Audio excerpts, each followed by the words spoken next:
My name is Hiroto. 2 days ago, a truck killed me on a Tokyo crosswalk. Now I'm dying again, slower this time, on a 4x4 wooden raft in the middle of an ocean that doesn't exist on any map I know. The system screen still hovers in front of me, pale blue against the morning sky. Use the hook and hammer to gather materials and craft. I read it for the 10th time. My tongue is so dry it feels like a piece of leather glued to the roof of my mouth. My lips have split in 3 places, and the cracks taste like copper. But now I see what I didn't see yesterday. The ocean around me isn't empty. It's a graveyard of garbage. Old planks drifting past in lazy circles. A wooden barrel bobbing 20 meters out. Pieces of rope, scraps of canvas, a broken crate, a plastic buoy yellow with age. The sea has gathered all of it around me like an offering. Or a test. I grab the hook. The rope is rough in my hands. My palms already raw from yesterday's panic. I pick the closest target. A long plank floating maybe 5 meters away. First throw. Short. The hook splashes into water, and I drag it back, heart hammering. Second throw. Better arc. The hook clips the edge of the plank and slides off. The plank turns lazily and drifts further away. I curse out loud. My voice is a croak. Calm down, Hiroto. You used to be good at fishing games at the arcade. Same principle. Aim past the target, let it sink in. Third throw. The hook arcs over the plank, drops, and I pull. The metal bites into the wood. I haul it in hand over hand, the plank scraping against the side of the raft. Plus 1 plank. I let myself feel 1 second of victory. Then I scan again. The barrel is next. It's heavier. I can tell from the way it sits in the water. 3 throws to land the hook properly into one of its iron rings. Pulling it in nearly tips me forward. I brace my feet against the raft's edge and lean back, dragging it centimeter by centimeter until it bumps against the planks. The barrel is empty. Of course it's empty. For a second I want to scream. Then I remember, it's not the contents that matter. It's the barrel itself. I take the hammer. The wood is old and rotted in places. I split the first stave with 1 hit. The next ones come apart easier. Plus 6 planks. Plus 4 iron rings. A scatter of rusted nails I sweep into a pile with my hand. The system screen flickers. A new line of text glows into existence. Recipe unlocked. Solar desalinator requires 1 container, 1 fabric, transparent or thin, 1 secondary container, sunlight. I stare at the words. Solar desalinator. A piece of memory drifts up from middle school science class. Mr. Tanaka, the physics teacher, in front of a poster of the water cycle. Sun heats salt water. Water evaporates, leaves the salt behind. Vapor cools, becomes droplets. Droplets are pure water. He'd shown us a picture of survivors using a piece of plastic over a hole in the desert. The same principle works on a raft. I know what to do, but I need fabric. Thin fabric. Something the sun can warm through. I throw the hook again. 3 throws to drag in a tangled scrap of old sail, gray, sun-bleached, but intact. 2 more throws, and I've got the broken plastic crate I saw earlier.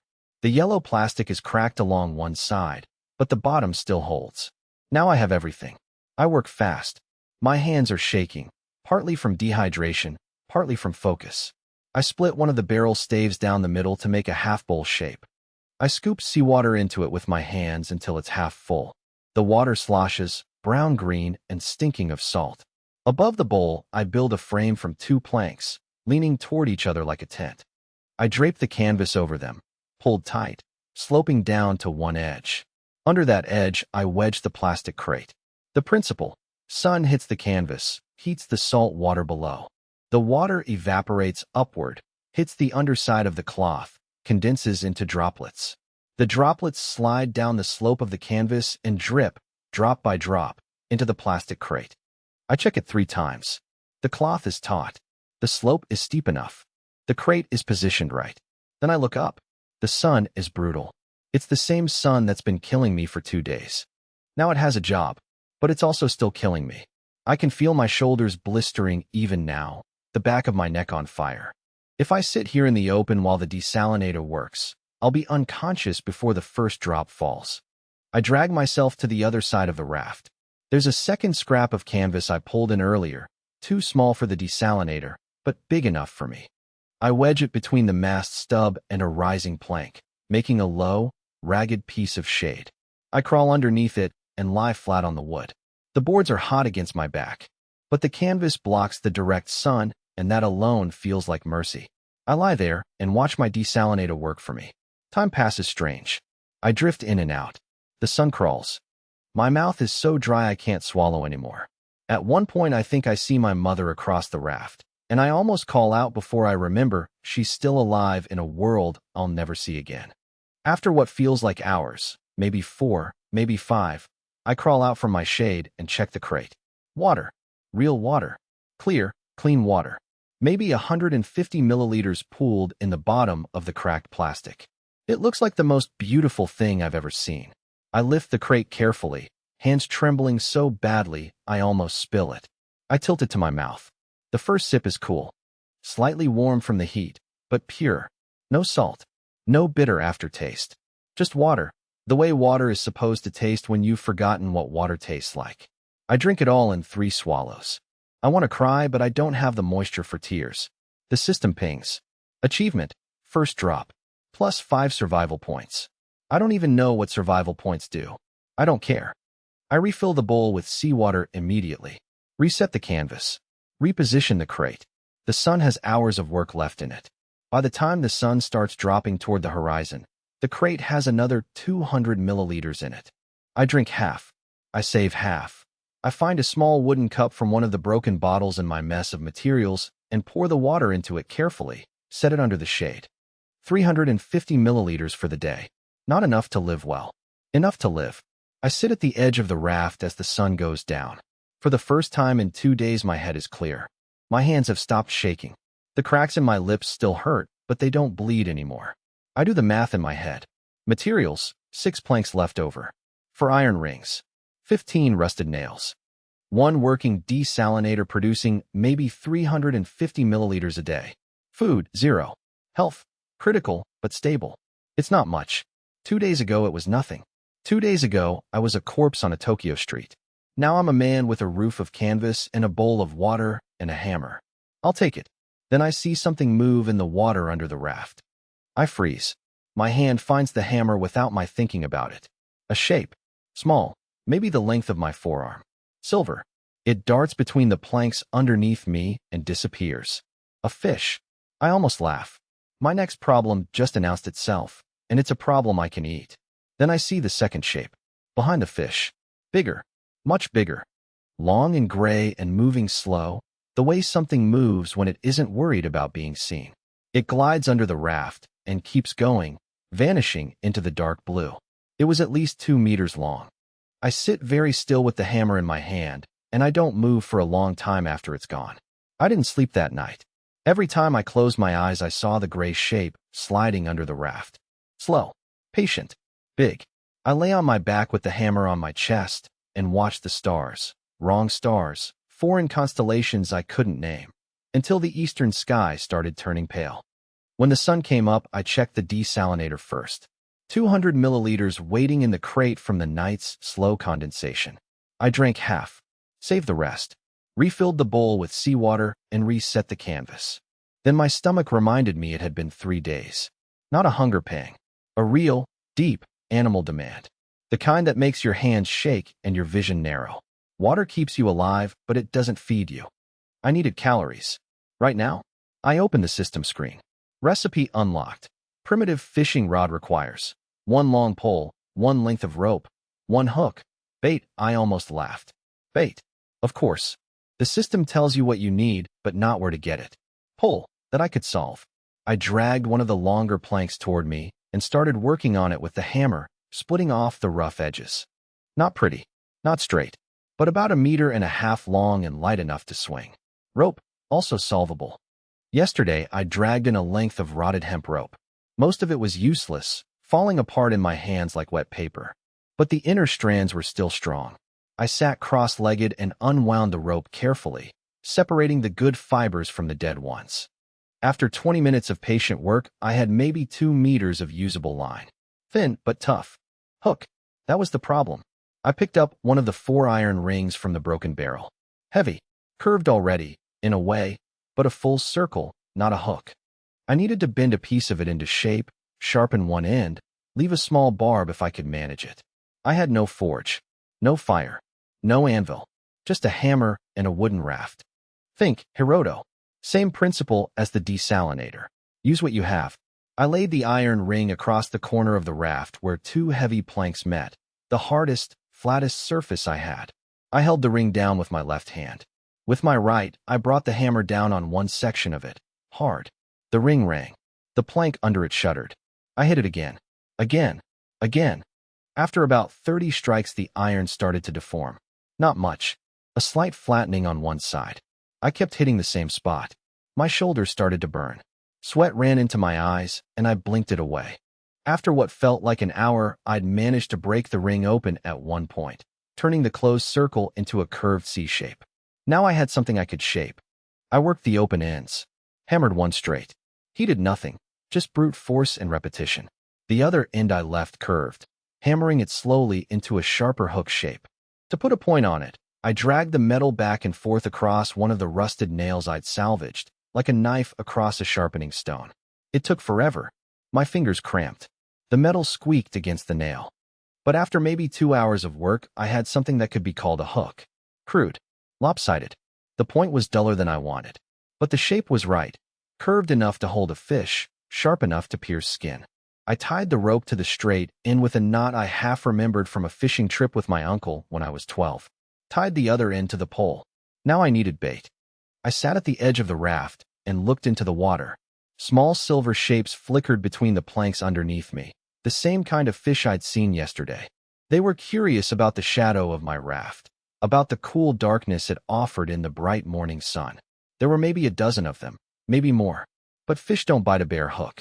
They need something on it, something that smells like food. I had no food. I tried the obvious thing first. I tore a strip of fabric from my shorts, small, just a thumb-sized piece, and tied it to the hook. Lowered it into the water. Nothing. The fish swam past it, completely uninterested. One of them bumped against it once and turned away. I pulled the line back up. Sat there thinking, what does a fish want? Movement. Smell. Blood. Blood. I looked at my hands. They were already a mess from yesterday, raw from the rope, scraped from the wood. I picked at a small scab on my knuckle and pulled it open. A bead of red welled up. I smeared it onto the hook, lowered the line back in. The change was instant. 3 of the silver fish darted toward the hook within seconds. I felt the line jerk, a tiny pull, almost not there. Then a sharper one.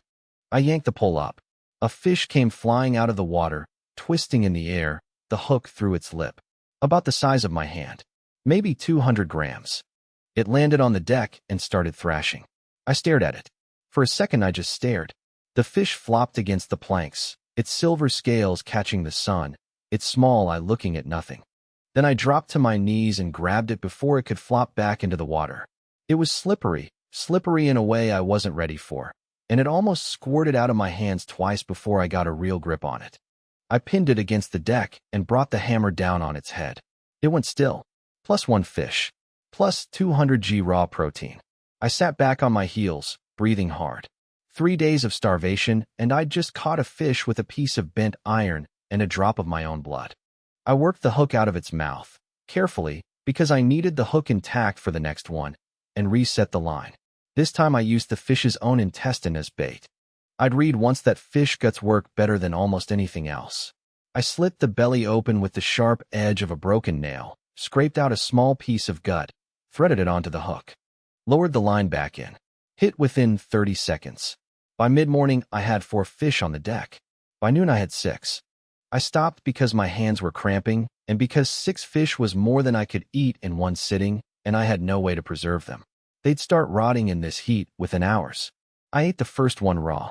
There's no good way to describe this. I'm not going to pretend it was anything but disgusting. The flesh was cold and slimy, and the small bones got stuck in my teeth, and the smell made me want to gag. But the calories were real. After the first bite, I forced myself to chew slowly, methodically, swallowing the meat in small pieces. By the time I finished the first fish, I could feel something I hadn't felt in 3 days. A base of warmth in my stomach, a small core of energy returning to my arms. I ate a second fish. Then I stopped, because I could feel my body wanting to reject any more, and because I'd learned in survival videos a long time ago that a starving person who eats too much too fast can actually kill themselves. I sat with my back against the broken mast stub and let the food settle. For the first time since I'd opened my eyes on this raft, I felt like a living thing instead of a dying one. I went back to fishing in the early afternoon. I wanted at least 2 more for the rest of the day, and I wanted to figure out how long the gut bait would keep working before I needed fresh. I lowered the line. Waited. A bite. Sharp. Harder than the others. I yanked up, and the rod almost ripped out of my hands. Whatever was on the other end was big. The pole bent dangerously. The line was so tight I could hear it humming. I braced my feet against the raft's edge and pulled, and for 1 second I thought I had something amazing. A really big fish, maybe a meal for 2 days. Then I saw the gray shape rising up from below. It came up fast. Faster than anything that big should move. A long, sleek body, maybe 1.5 meters, gray on top and white below. A wedge-shaped head. A mouth that opened. And I saw teeth, 2 rows of them, white and small and angled inward. The shark hit the line like a bullet. The fish I'd hooked vanished into its mouth in a single snap. The pole jerked forward with a force that nearly pulled my entire body off the raft. I felt my feet leave the planks, felt myself pitching forward over the edge. I let go of the pole. The pole shot out of my hands and into the water. It hit the surface and disappeared in a swirl of foam. Gone. Hook, line, pole, all of it. I fell backward onto the deck, hard. My elbow cracked against a plank, and pain shot up to my shoulder. I scrambled away from the edge on my hands and feet, pushing myself toward the center of the raft like a crab, not stopping until my back hit the mast stub. I sat there with my heart trying to break out of my chest. The water where my pole had been was already calm again, like nothing had happened. No shark, no pole, no sign that anything was ever there. But I'd seen it. I'd seen the way it moved. I'd seen the teeth. 1.5 meters. That's not even a big shark. That's a young one. A juvenile. If I had fallen in, if my feet had left the raft for 1 more second, I would have been dead before I'd even understood what was killing me. The system pinged. Threat detected. Water predators. Perimeter defense recommended. I laughed. It came out cracked and hoarse. Thank you, system. Very helpful. I'll get right on that. I sat against the mast stub for a long time. The afternoon sun was hot on my face. The 4 remaining fish lay on the deck where I'd left them, drying out, attracting flies that shouldn't have existed in the middle of the ocean but somehow did. I thought about what I just learned. 3 things, all of them important. 1. I could feed myself. The system worked. Crude tools made from garbage could do real work. 2. I had lost my fishing rod on the very first day of using it. I needed to make another one immediately, and I needed to make it stronger this time, and I needed to rig it so I could let go of it without losing the whole thing. Maybe tie the pole to the raft with a backup line. 3. I was never, ever, under any circumstances, going to put any part of my body in that water. The raft was 4 meters by 4 meters. That was all I had. 8 square centimeters of wood between me and a mouth that was already cruising under my feet, waiting. 4 meters wasn't enough. I needed to make this raft bigger. I needed walls, or at least an edge I could fall against without tumbling over. I needed something to scare the shark away when it came back, and it would come back. I had bled into the water this morning. I had thrown fish guts overboard.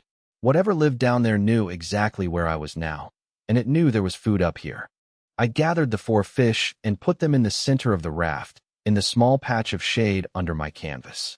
I rinsed my hands in seawater carefully, making sure not to lean over the edge any further than I had to. I checked the desalinator, another 100 milliliters waiting. I drank it.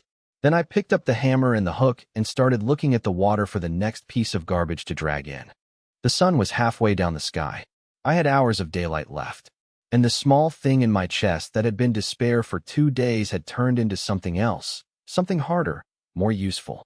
I was going to build a fortress on this raft, plank by plank, whatever it took, because the alternative was waiting for the moment I lost my balance. The next 4 days became a routine. I woke at sunrise, checked the desalinator, drank what had collected overnight, reset the bowl, reset the canvas, caught fish in the morning before the sun got too high, threw the hook in every direction I could reach, dragging in whatever the ocean had pushed close to me during the night. By midday, I was breaking down whatever I'd salvaged with the hammer. By afternoon, I was crafting. By evening, I was too tired to think. I made a new fishing rod on day 4, better than the first one. Thicker pole, doubled rope, a safety line tying the rod to a peg I'd hammered into the raft, so even if a shark hit again, I wouldn't lose the whole setup. The shark came back twice.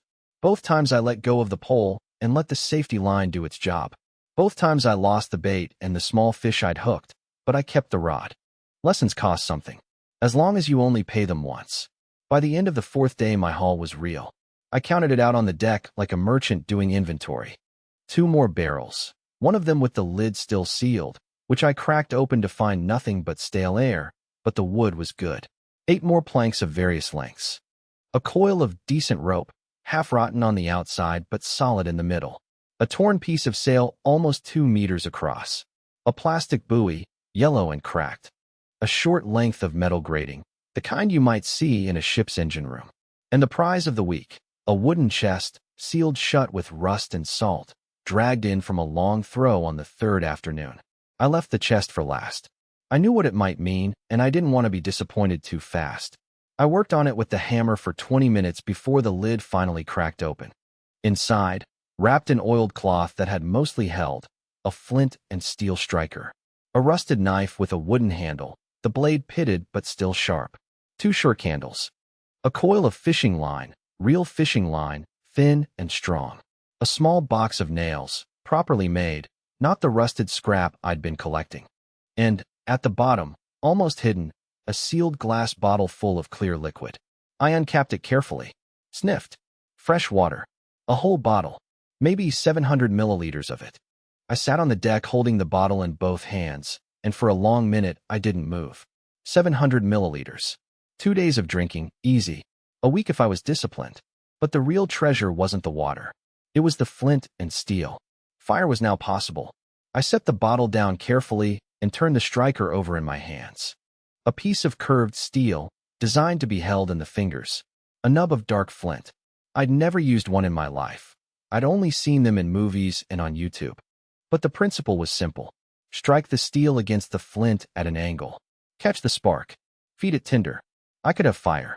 Tonight. But I couldn't have fire on a wooden raft. Fire on dry pine planks in the middle of an ocean would kill me faster than the shark. One spark in the wrong place, one ember rolling into a crack between boards, and the entire raft would be a torch within minutes. I'd jump into the water to escape the flames, and the shark would have me before I'd taken 3 breaths. Fire needed a safe place. A place with no wood under it. A place I could control. So before I could have fire, I needed to expand and zone the raft. I had been thinking about this for 2 days already. While I caught fish, while I dragged in materials, while I watched the shark cruise lazily under my feet at dusk. I had a plan. I just needed to start. I started the next morning. The expansion came first.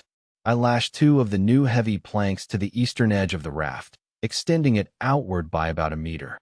Then 2 more planks running perpendicular, tying the whole thing into a rough frame. Then planking across the top, boards laid tight, hammered down with the proper nails from the chest. The new section creaked when I stood on it. I didn't trust it yet, but it held my weight. I did the same on the western side.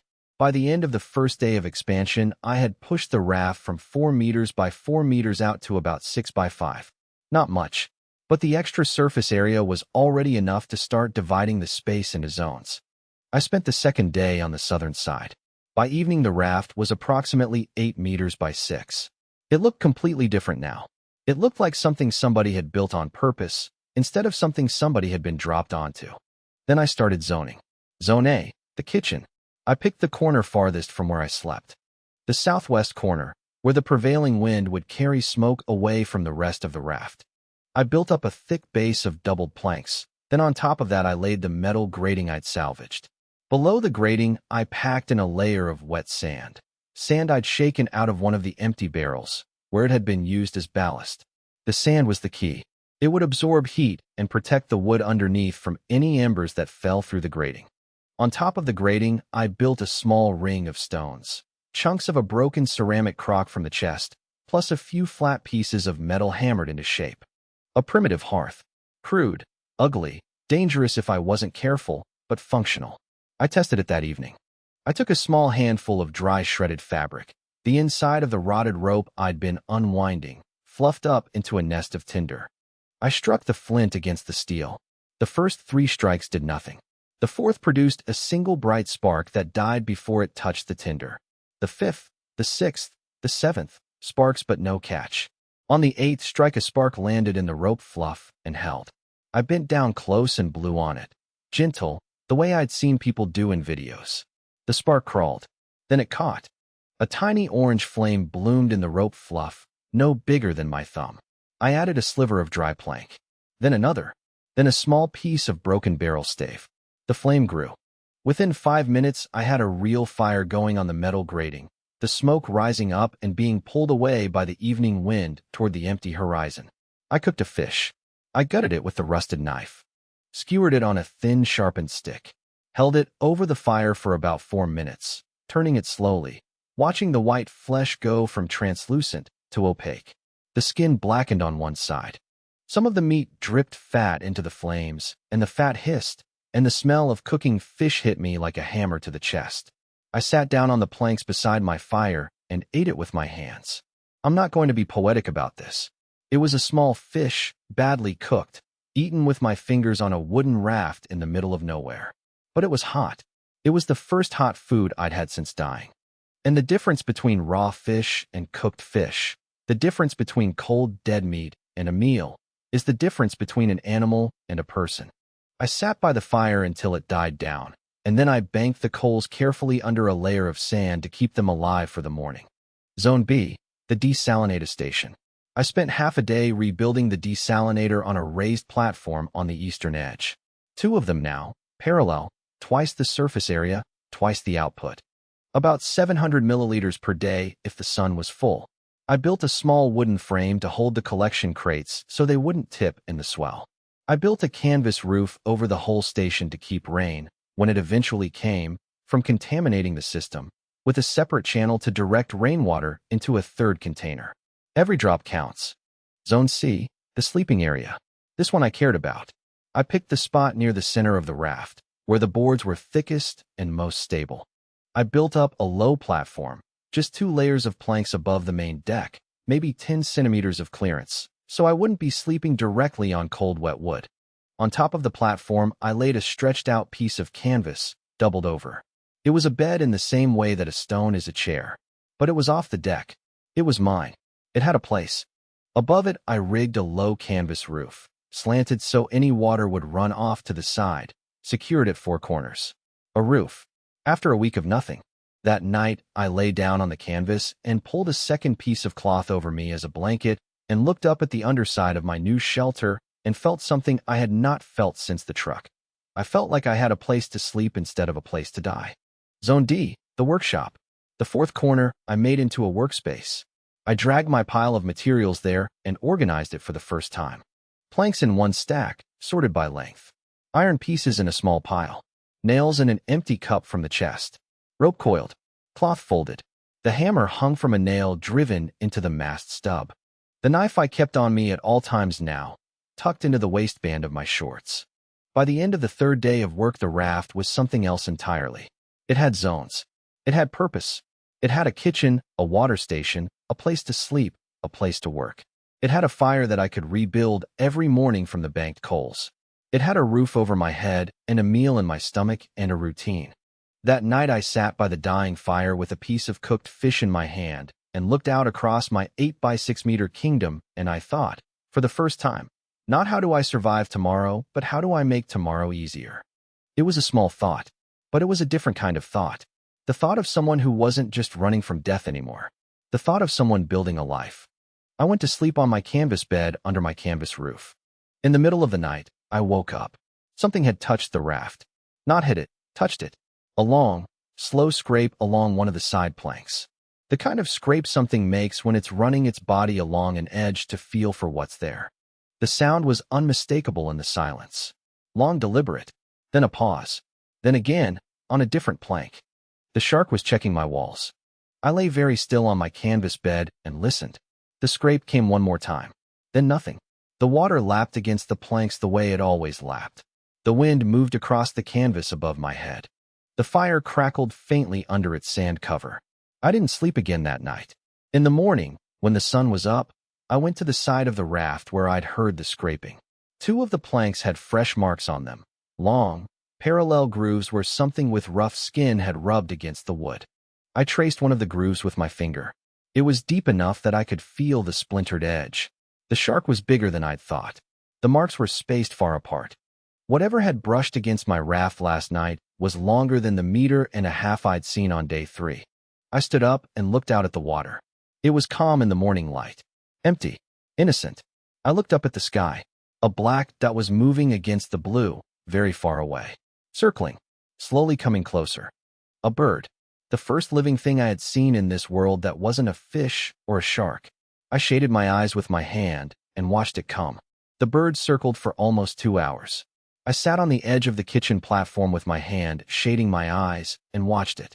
At first it was just a black dot against the pale morning sky, drifting in lazy arcs maybe a kilometer up. Then the arcs got tighter. The dot got bigger. By the time the sun was high, I could see what it was, a large albatross, white-bodied with dark wings, the kind of seabird that lives its whole life over the ocean and only touches land to breed. But this one was wrong. It was flying badly. One wing wasn't moving the way the other was. Every time it banked, I could see the right wing trailing slightly, hitching at the top of the stroke. It kept losing altitude and then catching the wind to climb back up, and each climb cost it more than the last. By noon, it was barely 50 meters above the water. By the time the sun started bending toward afternoon, it was so low that I could see the dark feathers on its underside, the long curved beak, the black eye scanning the surface for anything to land on. It saw the raft. It made one final circle, wide, exhausted, and then came in. The landing was bad. It tried to slow itself with its wings, and one of them folded the wrong way, and it half fell, half glided onto the eastern edge of the raft, hit the planks hard, and tumbled across the wood until it stopped against the base of the desalinator station. Feathers everywhere. One leg sticking out at an angle. The right wing completely splayed out, twisted near the shoulder. I didn't move. For a long moment, the bird didn't move either. I thought it was dead. Then its chest heaved once. Twice. The black eye opened and found me. We looked at each other. The bird was big, bigger than I'd thought from a distance. Wingspan probably more than 2 meters when it had been spread. Body the size of a small dog. The kind of animal that, on land, would have weighed maybe 4 kilos. Maybe 5. Maybe 3 kilos of meat under those feathers. The thought arrived in my head before I could stop it. 3 kilos of meat. Real protein. After a week of eating small fish 2 at a time, 3 kilos of bird meat would be a feast. I could smoke half of it, eat half tonight, and not have to fish for 2 days. I had the rusted knife at my waist. I could be on top of the bird in 3 steps. It was injured. It couldn't fly. It probably couldn't even fight. The whole thing would take 10 seconds. I didn't move. Not because of any noble feeling. Just calculation. I sat on the platform with my hand still up to shade my eyes, and I did the math the way I'd been doing every other piece of math on this raft for a week. Option 1, kill it now. 2 to 3 kilos of meat. Saves me 2 days of fishing. After that, it's gone. Option 2, try to keep it alive. Cost, maybe 1 fish per day, possibly 2 while it's recovering. Risk, it dies anyway, and I get nothing.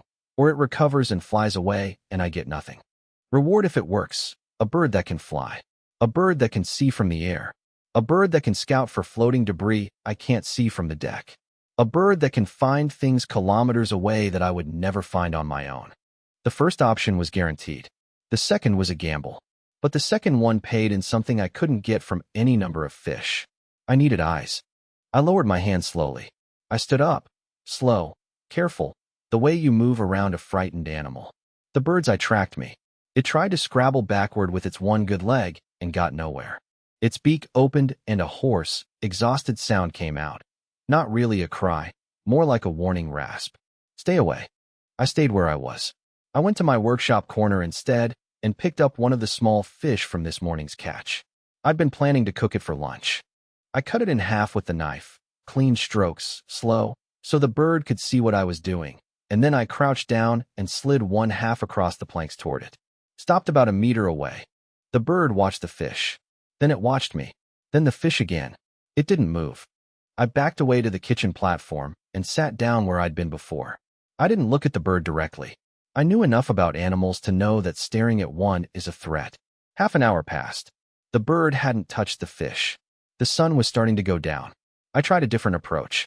I picked up the second half of the fish and chewed it in my own mouth, for a while, until the flesh was broken down into a soft pulp.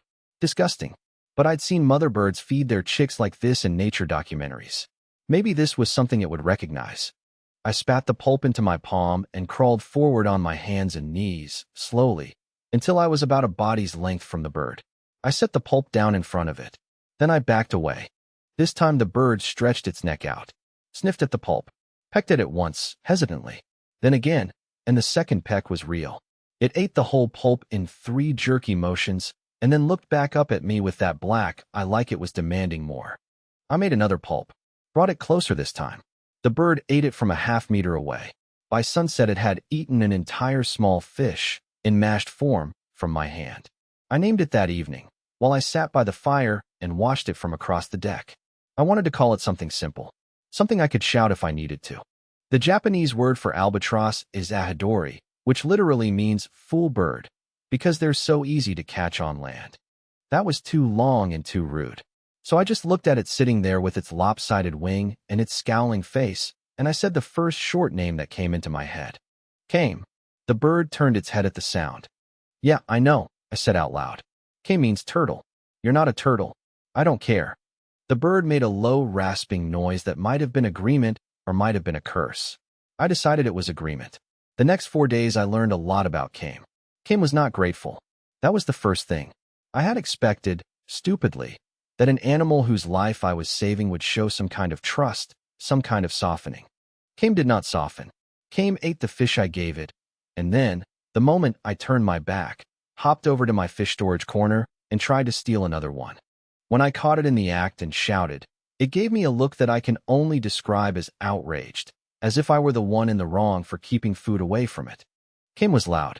Whenever I did something it didn't like, moved a piece of canvas, repositioned a plank, banked the fire wrong, it would let out a hoarse, complaining cry from wherever it was sitting.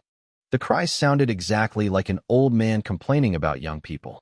I started talking back to it. Yes, Kame, I'm moving the canvas. The canvas needed to move. Hoarse rasp. No. Kame, I'm not interested in your opinion. Louder rasp. Kame was afraid of water. This was the strangest thing about it, given that it was a seabird. It refused to go anywhere near the edges of the raft. Whenever I worked at the borders, fishing, throwing the hook, Kame would retreat to the dead center of the deck and watch me with what I now recognized as nervous suspicion. I think it had nearly drowned at some point. Maybe whatever broke its wing also dropped it in the water, and it had only barely made it out. Whatever happened, Kame did not trust the sea. Kame slept by the fire. The first night it tried to sleep on the desalinator station and shivered all night in the wind. The second night, after I'd gone to bed, I heard its claws on the planks, hop, hop, hop, and then a soft rustling as it settled itself near the kitchen, where the bank coals were still warm under their sand cover. Every night after that it slept there, head tucked under its good wing, body angled toward the warmth. By day for the wing was healing. Not straight. It would never be straight, but the joint had set into something that worked. Kame started testing it. Short hops at first, just stretching. Then a few hard flaps that lifted it off the deck for a second before it dropped back down. By day 5 it could glide a couple of meters. By day 6 it made its first real flight.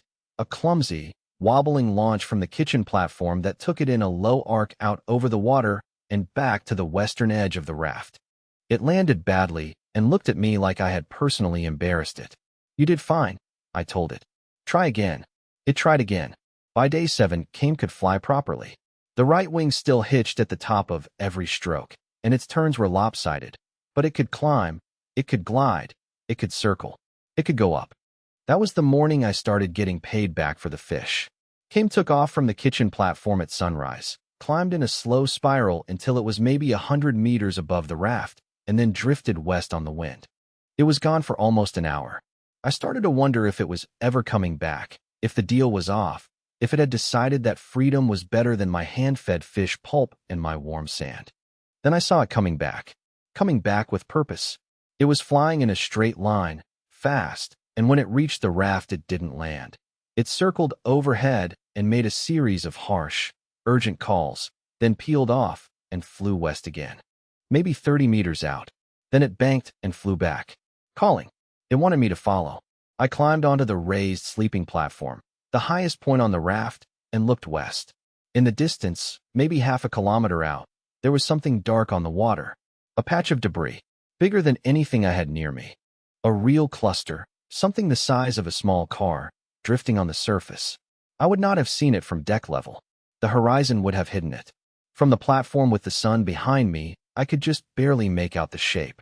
Kame had flown up. Kame had seen what I couldn't see. Kame had come back to tell me. The deal was working. I spent the next 2 hours rigging a paddle. I hadn't built one yet because the raft was too heavy to row in any meaningful way and I had nowhere to go. But now I had somewhere to go, half a kilometer west, before the current pulled the debris field away. I lashed a flat plank to a long pole, made a clumsy oar, and then I worked the raft slowly across the open water with Kame circling overhead and screeching what I'm pretty sure were instructions. It took me almost 3 hours to reach the debris field. By the time I got there, my arms were shaking and my palms were bleeding through new blisters. But the field was real, and it was full. Half-broken planks, a long piece of mast, 2 more barrels, a tangle of rope, a torn fishing net, bigger than anything I had. And, in the middle of it all, half submerged but riding the swell, a large wooden barrel. Sealed. Heavy. Big as a man's chest. I hooked it and dragged it toward the raft with everything I had left. It bumped against my boards and I stopped, panting, holding the rope, looking down at my prize. I had no idea what was inside it. I could already feel that it was full of something, dense, packed, not liquid. It could be anything. Garbage, dead meat, stones, or something I needed. Above me, Kame circled once and then settled on the kitchen platform with a satisfied rasp.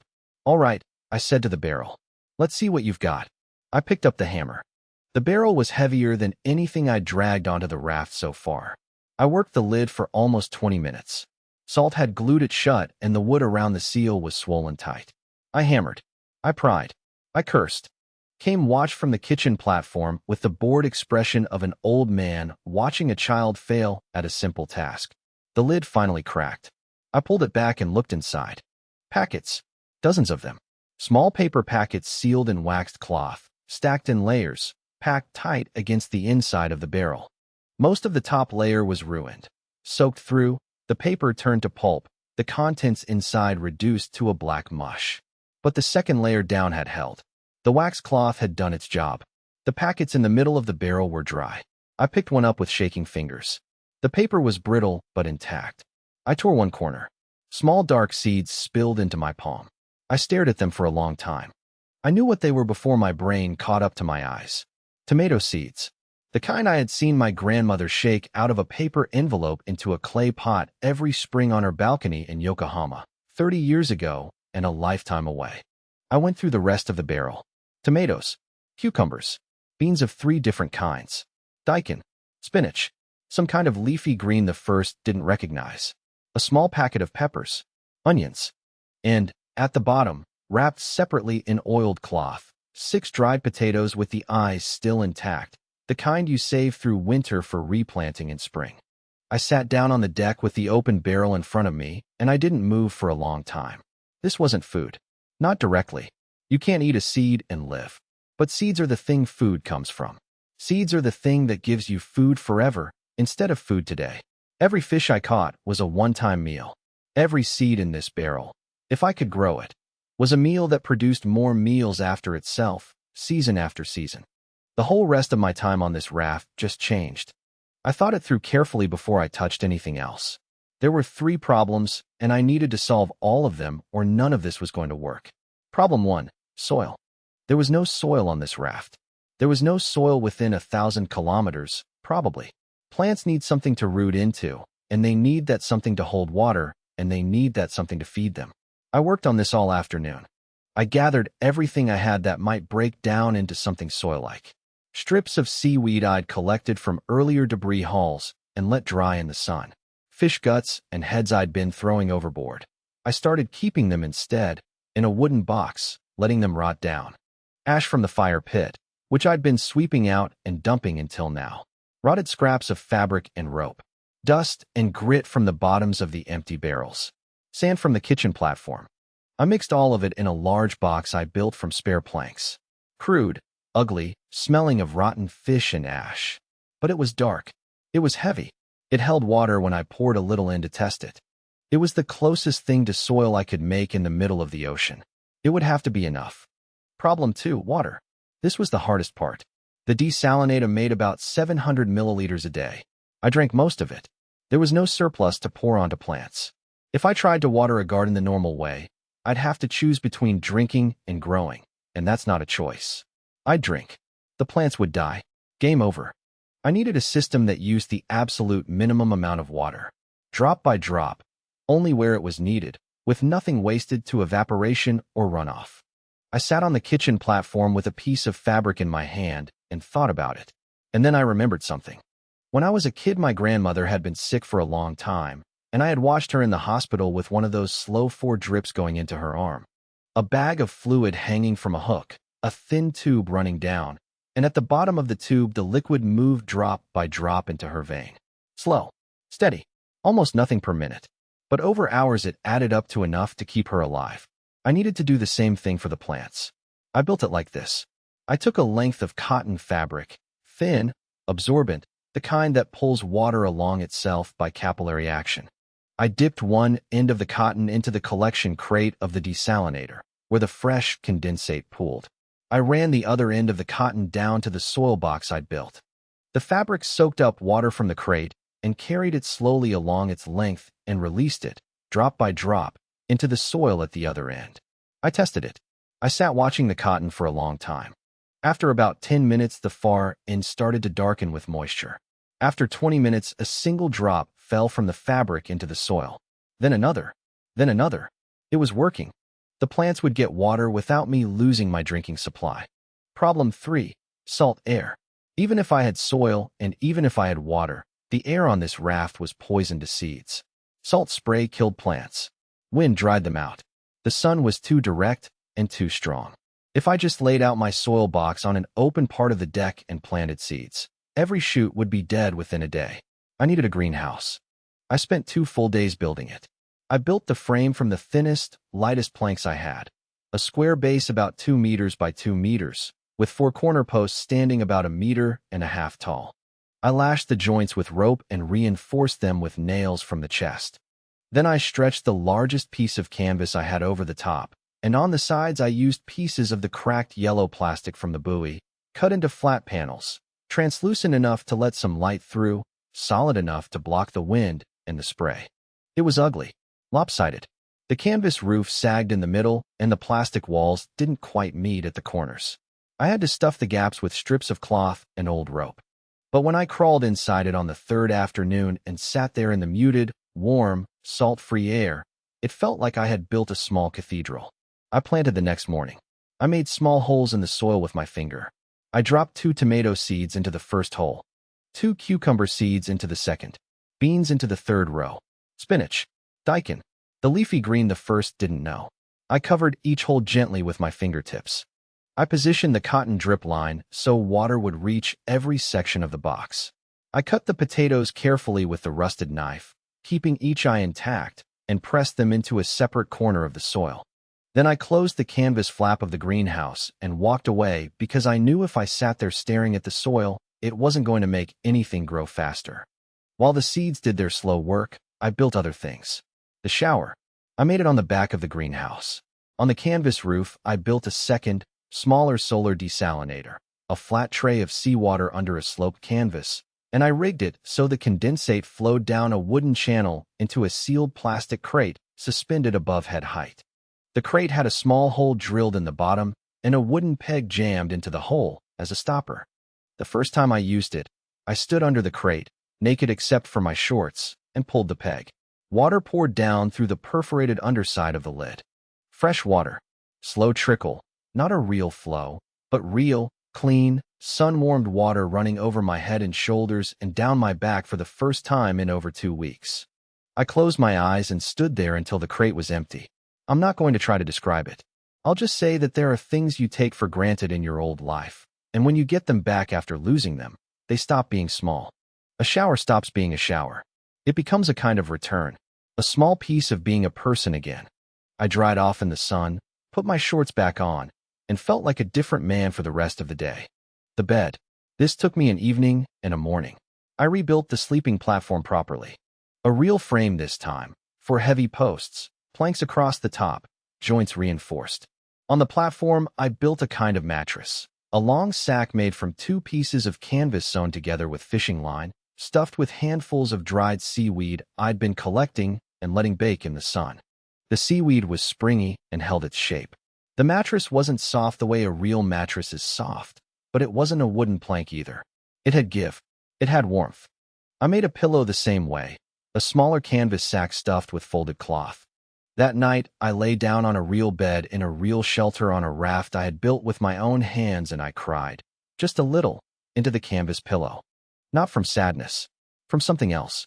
Something I didn't have a word for. The kitchen, upgraded. I built a small table next to the hearth, a flat plank on 4 short legs, and a stool, a single block of wood from a half-barrel I'd cut down. I started eating my meals sitting at the table instead of crouching by the fire. Kim would hop up onto the opposite end of the table while I ate and watch me with that scowling face, demanding her share. I always gave her a piece. We ate together, an old man and his bird, on a raft in the middle of nowhere. The days passed in a strange new rhythm. Fish in the morning, salvage and craft in the afternoon. Tend the greenhouse before sunset. Eat with Kame. Sleep on a real bed. On the morning of the 4th day after planting, I opened the greenhouse to check the drip line, and I saw the first green. A tiny shoot, no bigger than my smallest fingernail. A pale, almost translucent green pushing up out of the dark soil in the bean row. I crouched in front of it and stared at it for a long time. A plant, a living plant, on a raft, in the middle of the ocean. By the end of the week, there were 9 of them. Beans, mostly, and 2 tomato shoots, and a thin curl of something that might have been daikon.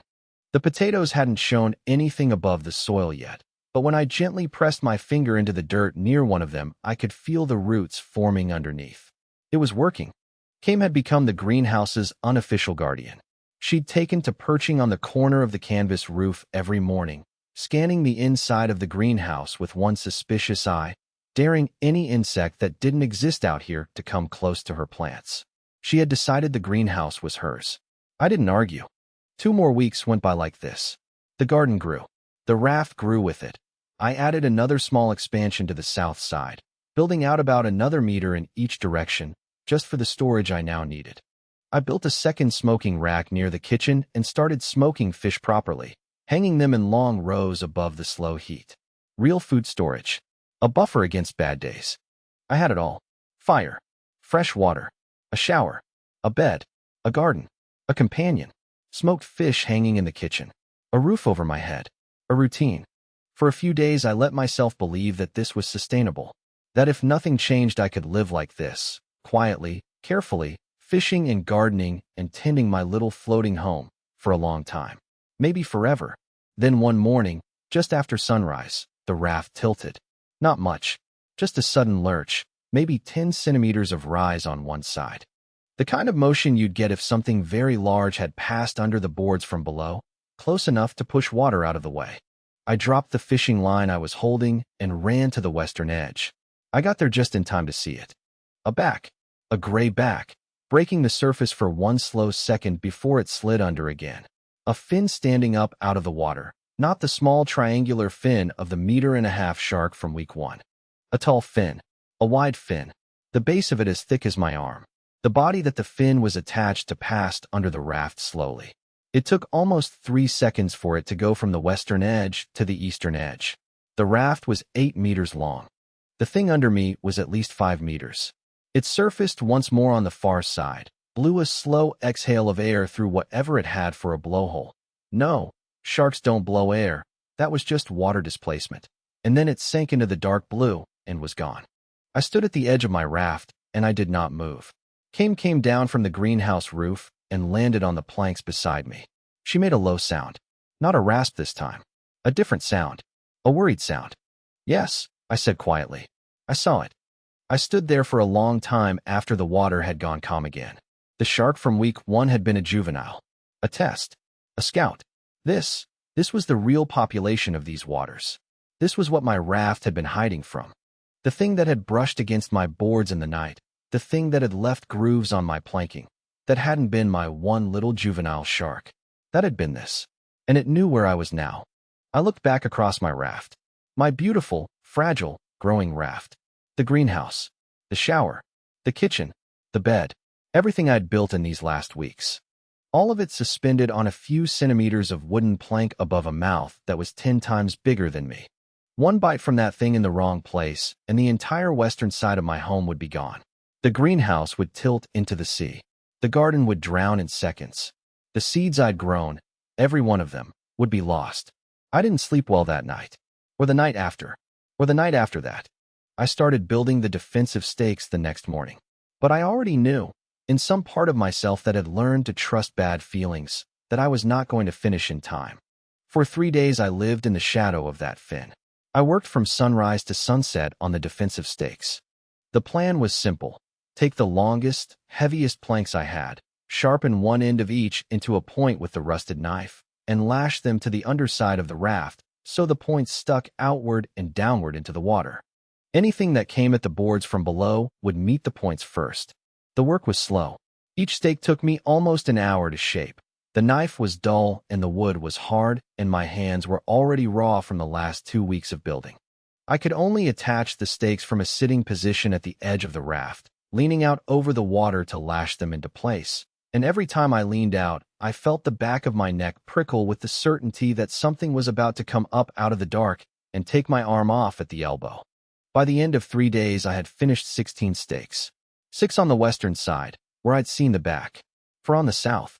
3 each on the north and east. It wasn't a complete perimeter. The corners were still bare. The underside of the raft was still mostly exposed. But it was something. It wasn't enough. I knew it wasn't enough on the 3rd evening when I sat down by the kitchen fire to eat, and Kame wouldn't come to the table. She stayed on the greenhouse roof with her head turned toward the western horizon, not eating, not making her usual rasping complaints. Just watching. Once, she let out a low sound I'd never heard from her before, somewhere between a moan and a whistle. The sound an animal makes when it knows. I didn't sleep at the bed that night. I lay down on the kitchen platform instead, near the banked coals, with the hammer in one hand and the rusted knife in the other and the gutting knife from the chest within reach. I told myself it was just a precaution. I told myself I'd sleep better near the fire. I lied to myself in a lot of small ways that night. I drifted off somewhere after midnight. The crash woke me. It wasn't a thud. It wasn't a bump. It was a crash, a wet, splintering, breaking apart sound that I felt through the planks before I heard it through my ears. The whole raft jerked sideways. I rolled off the kitchen platform and hit the deck on my shoulder. Kame was screaming. I had never heard her make a sound like that. It wasn't her usual hoarse rasp. It was a high, ragged, panicked shriek, over and over, coming from somewhere above me in the dark. I scrambled to my hands and knees and tried to get my bearings. The eastern side of the raft was tilted up. The western side was tilted down. Water was sloshing over the edge of the planks where the greenhouse had been, and I could hear, even over Kame's screaming, the sound of wood breaking somewhere underneath me. Another crash. The raft jerked again. The tilt got worse. I slid across the wet deck and slammed into the side of the kitchen platform. I forced myself to look toward the western edge. In the moonlight, I saw the greenhouse. It was breaking.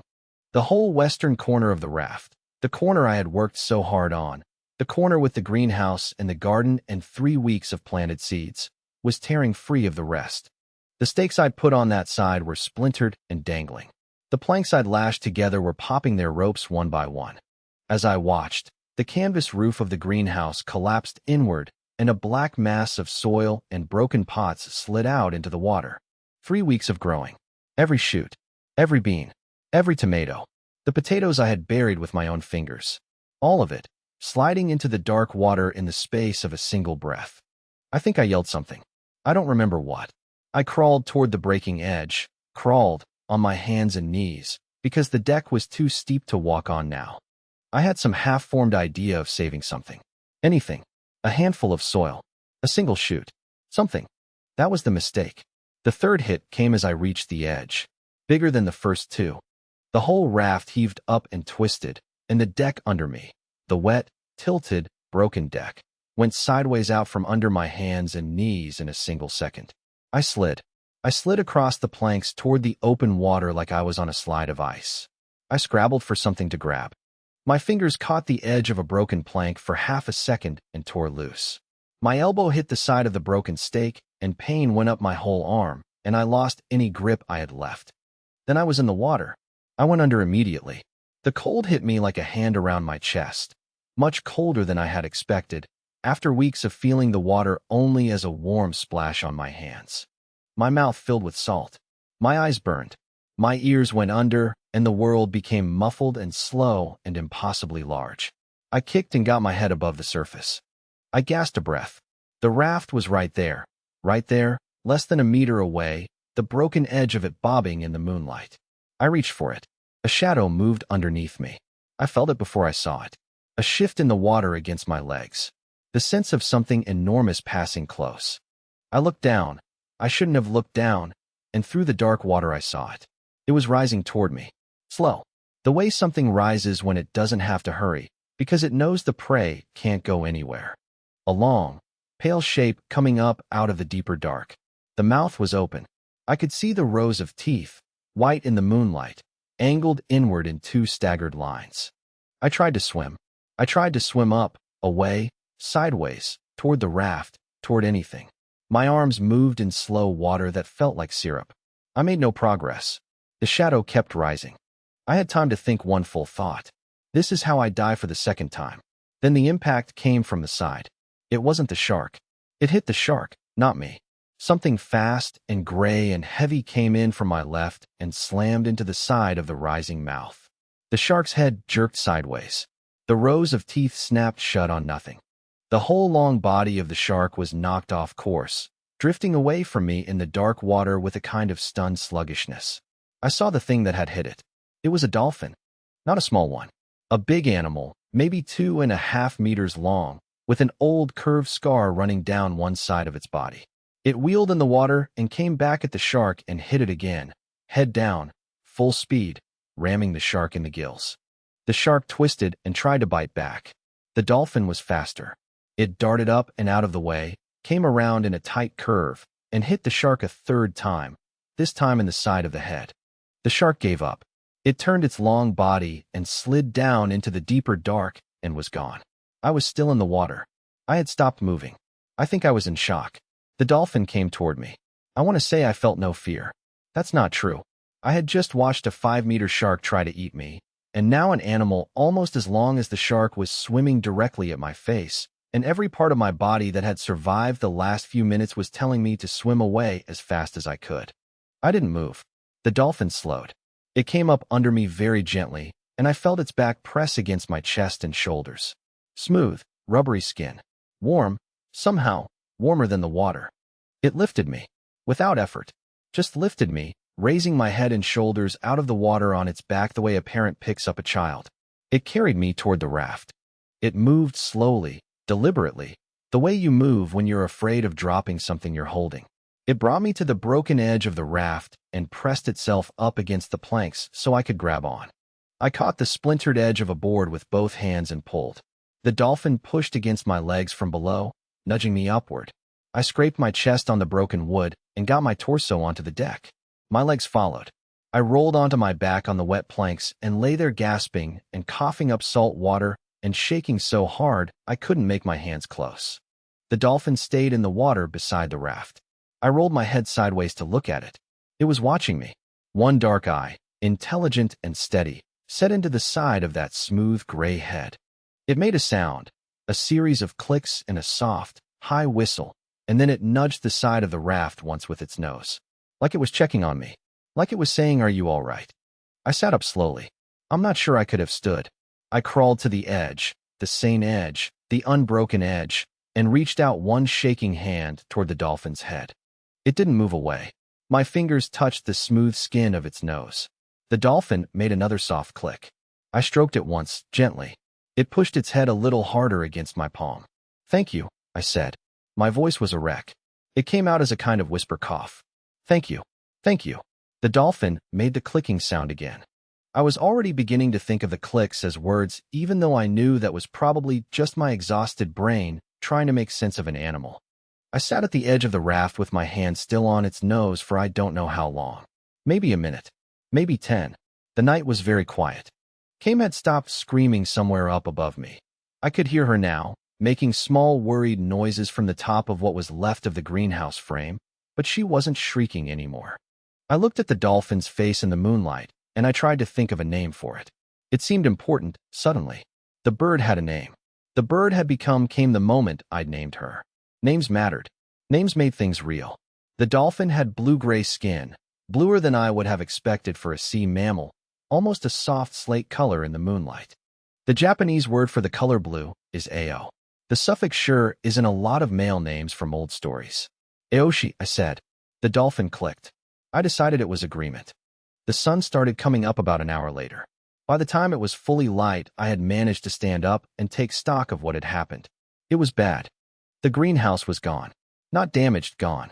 The western corner of the raft had been sheared off cleanly by the shark's bites, and everything that had been on that corner, the greenhouse, the soil box, the plants, the second desalinator I had built into the greenhouse roof, the entire shower assembly, was either at the bottom of the ocean or floating in pieces on the surface around the broken edge. I could see some of the wreckage. A piece of the canvas roof drifting 20 meters out. A flat plank from the soil box, half submerged, with a single bean shoot still clinging to it by its tiny pale roots. The yellow plastic from the buoy walls was scattered across the water in fragments. I would not be getting any of it back. The current was pulling it away already. And even if I had wanted to risk going after it, I had no paddle anymore. The paddle had been on the western corner. I forced myself to count the rest. The kitchen platform was intact. The fire was out, drowned by the splash, but the coals could be relit from the flint and steel. The bed was intact, on its raised platform near the center. The remaining desalinator on the eastern side was still standing, though water had splashed into the bowls and contaminated the night's collection. I'd have to drain it and start over. I had lost about half of my freshwater reserve. The smoking rack was tilted but standing. About 2/3 of the smoked fish had survived. The rest were in the water somewhere. The hammer was still in my hand from when I dropped onto the deck. I hadn't even realized I was holding it. Kame was alive. She came down from the broken greenhouse frame and hopped over to me on the deck and made a long, hoarse, complaining rasp directly at my face from about 30 centimeters away. I have no idea what she was telling me. I think she was telling me I had been an idiot for falling in. I told her she was right. Aoshi was still in the water beside the raft. He had not left. He was circling slowly, maybe 10 meters out, watching. Every few minutes he came back to the broken edge and touched it with his nose, as if checking to see whether I was still upright. I sat down on the kitchen platform with Kame on one side of me and Aoshi in the water on the other side, and I put my face in my hands and I tried very hard not to cry, because crying would be a waste of water I couldn't afford to lose. When I took my hands away from my face, I looked across the broken deck at the empty space where the greenhouse had been. 3 weeks of growing. Every seed I had planted. The drip irrigation system. The shower I had stood under and felt human again. All gone in less than a minute. But I was alive. 2 animals had decided, for reasons I could not understand, that I was worth keeping alive. The bird had warned me. The dolphin had pulled me out. I was not alone anymore. I stood up. My legs were still shaking, but they held me. I walked to the eastern edge of the raft, the safe edge, the edge where the water was empty, and I looked out at the rising sun. One thing was certain. The next time the shark came back, and it would come back, either my raft was going to be a fortress or my raft was going to be splinters. There was no third option. I picked up the hammer. I didn't sleep for the next 3 days. I mean that almost literally. I lay down twice, once for an hour at midday on the second day, once for maybe 2 hours on the third night, when my hands stopped working from exhaustion. The rest of the time I worked. I worked the way you work when you have understood that the next mistake is the last mistake. The first morning after the attack, I made a list in my head and held to it like a prayer. 1. Rebuild the broken corner so the raft is structurally whole again. 2. Build a real perimeter defense that goes all the way around, no gaps. 3. Make a weapon I can use against something big. 4. Rebuild the greenhouse on a different side, with what seeds I have left. 5. Rebuild the desalinator so I have water again. 6. Do not stop until all of this is done. I started with the broken corner because everything else depended on it.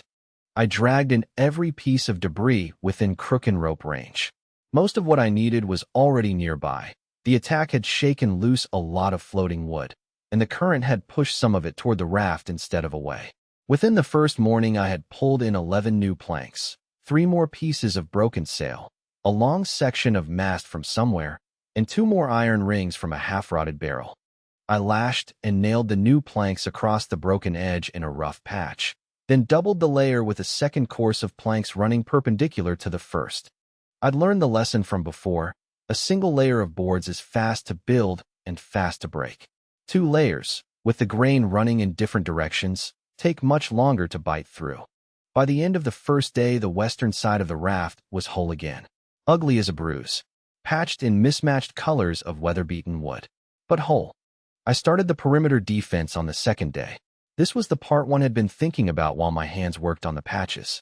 The defensive stakes I had built before the attack had been a half measure, 6 on one side, 4 on another, big gaps in between, all of them just lashed to the underside in places I could reach without tipping into the water. What I needed now was a complete ring. Every side, every corner, no openings. I started by sharpening planks. I had 8 of the new planks shaped into stakes by the end of the first morning, one end pointed, the other end flat for lashing. I added them to the bare corners first, where the sharks would naturally probe for weakness. Then I went back and doubled the existing stake density on the western and southern sides, where I'd seen activity. By the end of the second day, there were 31 stakes around the perimeter of the raft, spaced no more than half a meter apart, all of them angled outward and slightly downward into the water. Then I built the net shield. This was Aoshi's contribution, in a way.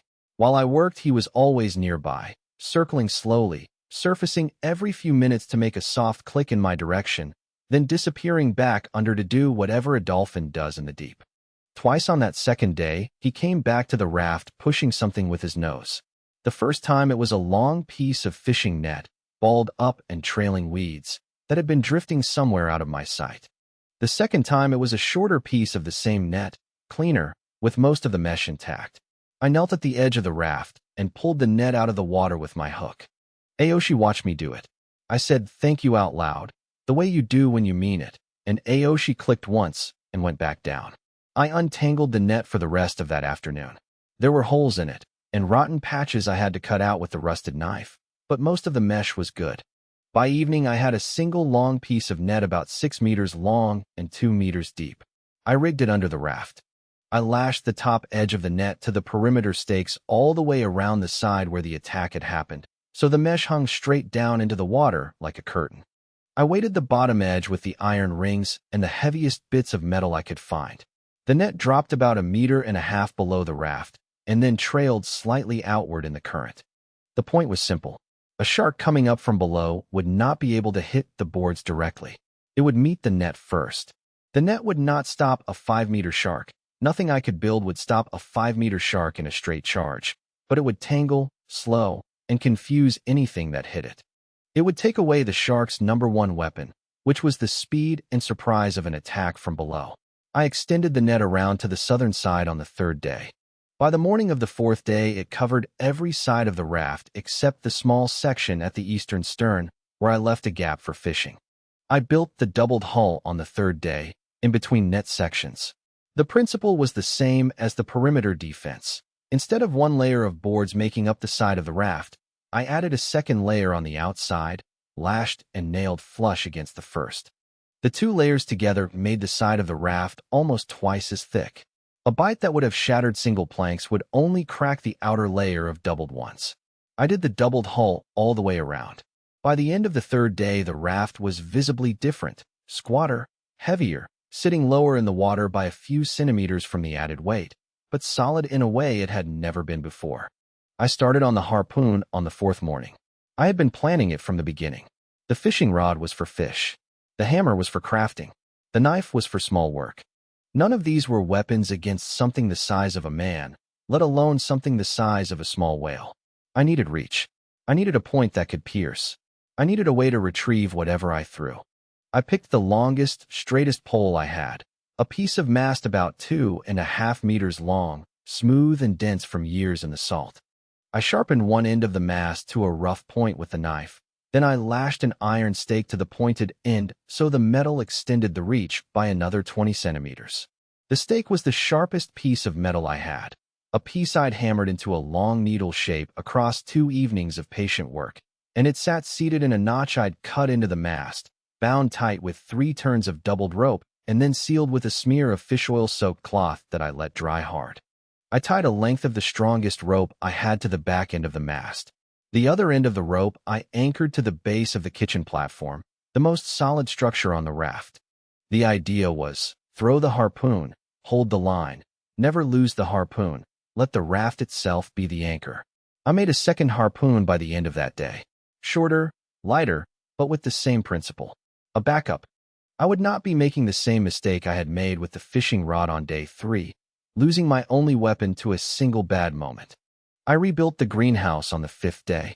I built it on the southern side this time, away from the corner that had been broken, and I built it smaller. 1.5 meters by 1 meter. Lower. Sturdier.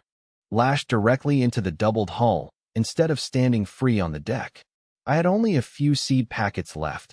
Most of what I'd planted before was gone with the original greenhouse. But I still had cucumbers and beans and 1 packet of spinach and 3 of the dried potatoes that had survived because I'd stored them separately near the kitchen.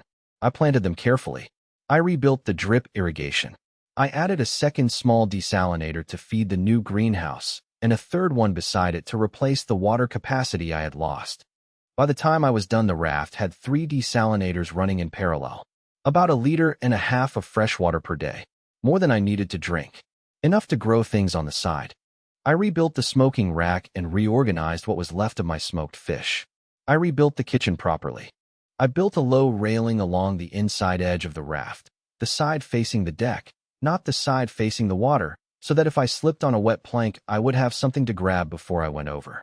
A small thing. The kind of thing I should have built weeks ago. It would have saved me on the night of the attack. By the morning of the 6th day, the raft was finished. Or as finished as it was going to get. I stood at the kitchen platform and looked at it.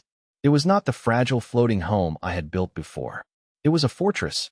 A small, ugly wooden fortress with a doubled hull and a perimeter of stakes and a curtain of net hanging into the water all around it.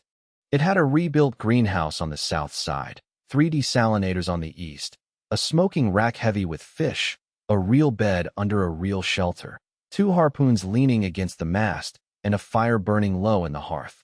It was the home of someone who had decided not to die. The companions had been working with me the whole time. Aoshi had not left the raft once in those 6 days. Not for any length of time, anyway. He surfaced every few minutes during the day, checking on me, sometimes nudging the hull with his nose as if to test the new construction. I started to read his sounds. 1 short click meant I am here. A series of 3 or 4 clicks meant come and look. A long low whistle meant something is nearby. A sharper whistle, higher pitched, meant something is nearby and you should pay attention. Twice during those 6 days he made the sharper whistle, and both times when I looked into the water I could see a small shark, one of the 1.5 meter kind from the first week, turning away from the raft and heading back into deeper water.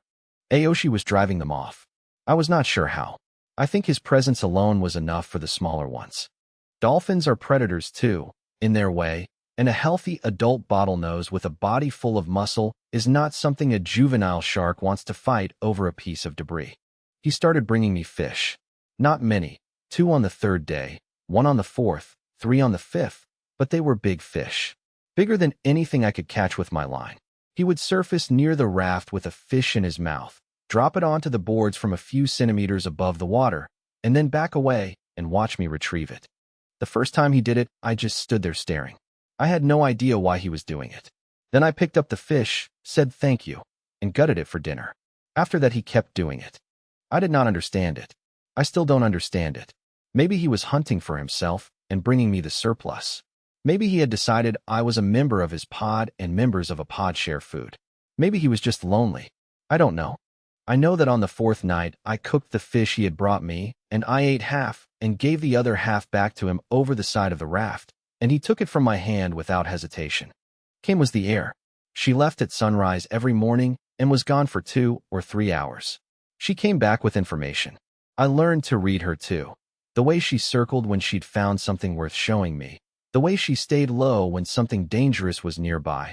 The way she perched on the greenhouse roof and rasped a particular long complaint when she'd seen no debris worth chasing. On the fourth morning, she came back from the south excited. She circled the raft 3 times and then flew off again, slowly enough that I could see what direction she was going. South-southwest. I climbed onto the raised sleeping platform and looked. Half a kilometer away, there was a clear patch of debris on the water. I could just see it as a darker line against the morning swell. I rigged the new paddle. I had built one on the 3rd day, sturdier than the first, and worked the raft slowly toward the patch with Kame circling overhead. It took most of the day. The raft moved like a wet log now, much heavier than before, and I had to row in shifts because my arms gave out every 20 minutes. Aoshi swam alongside the whole way, sometimes pushing the back of the raft with his nose to help. I could feel him doing it. The raft moved a little faster when he was pushing. We reached the debris field by late afternoon. I dragged in everything I could. More planks. A chunk of metal grating, larger than the first one. 2 more barrels. A coil of thicker rope than anything I had. A long section of canvas in surprisingly good condition. Several smaller bits of wood and rope and broken plastic. And then, on one of the last hauls, Aoshi came up beside the raft pushing something with his nose. It wasn't food. It wasn't a piece of debris I could use for building. It was small enough that he had it balanced carefully against the side of his face, and when he nudged it up against the boards and let it go, I had to lean down with my hand to pick it up before it sank. It was a piece of metal, about the size of my palm, roughly rectangular but slightly curved, as if it had been part of something larger. The metal was a strange grayish color, smoother than steel, lighter than I expected when I lifted it. It was not rusted. It had been in the salt water for who knows how long, and it was not rusted. I turned it over in my hands. There was an engraving on one side. I held it up to catch the late afternoon sun and looked at it carefully. The engraving was a series of marks. Lines and curves arranged in a pattern that was clearly deliberate. Not random scratches, not damage, but a script. Symbols. Writing. I looked at it for a long time. It wasn't Japanese. I would have recognized any kanji or any kana instantly, even worn ones. It wasn't English. The letters of the Latin alphabet were not there. It wasn't Chinese. It wasn't Korean. It wasn't any system I had ever seen on a sign or in a book or on a website in 28 years of being a literate person on the planet Earth. But it was writing. I knew it was writing because of the way the marks were grouped, short clusters separated by tiny spaces, the way words separate in a sentence. There was rhythm. There was structure. There was meaning if you knew how to read it. I had never seen this language before in my life. I sat down on the kitchen platform with the metal piece in my hand, and I stared at it as the sun went down over the water. Aoshi was clicking softly in the water beside the raft. Kame was on the greenhouse roof, watching me with one tilted eye like she was waiting for me to understand something. I understood it slowly. Someone had made this metal piece. Someone with hands. Someone who knew how to refine metal into something better than rust, and shape it into something smooth, and engrave a written language on its surface. Someone who had made this object and then either lost it or thrown it away or died holding it. And the ocean had carried it through who knows how many days or weeks or years until a dolphin had brought it to me. Hiroto, Японец из Токио. Погибает под грузовиком и возрождается на деревянном плоту. 4x4 метра посреди бескрайнего океана с игровой системой, выдающей задания через синет экрана. Первые дни он балансирует на грани смерти, пока не начинает собирать плавающий мусор и мастерит солнечный дистиллятор, а самой ценной находкой становится запечатанный сундук с огнивом, ножом, рыболовной леской и гвоздями. К плоту приземляется раненый альбатрос с поврежденным крылом, которого герой выхаживает и называет Каме. Птица становится разведчиком, каждое утро улетающим на поиски обломков.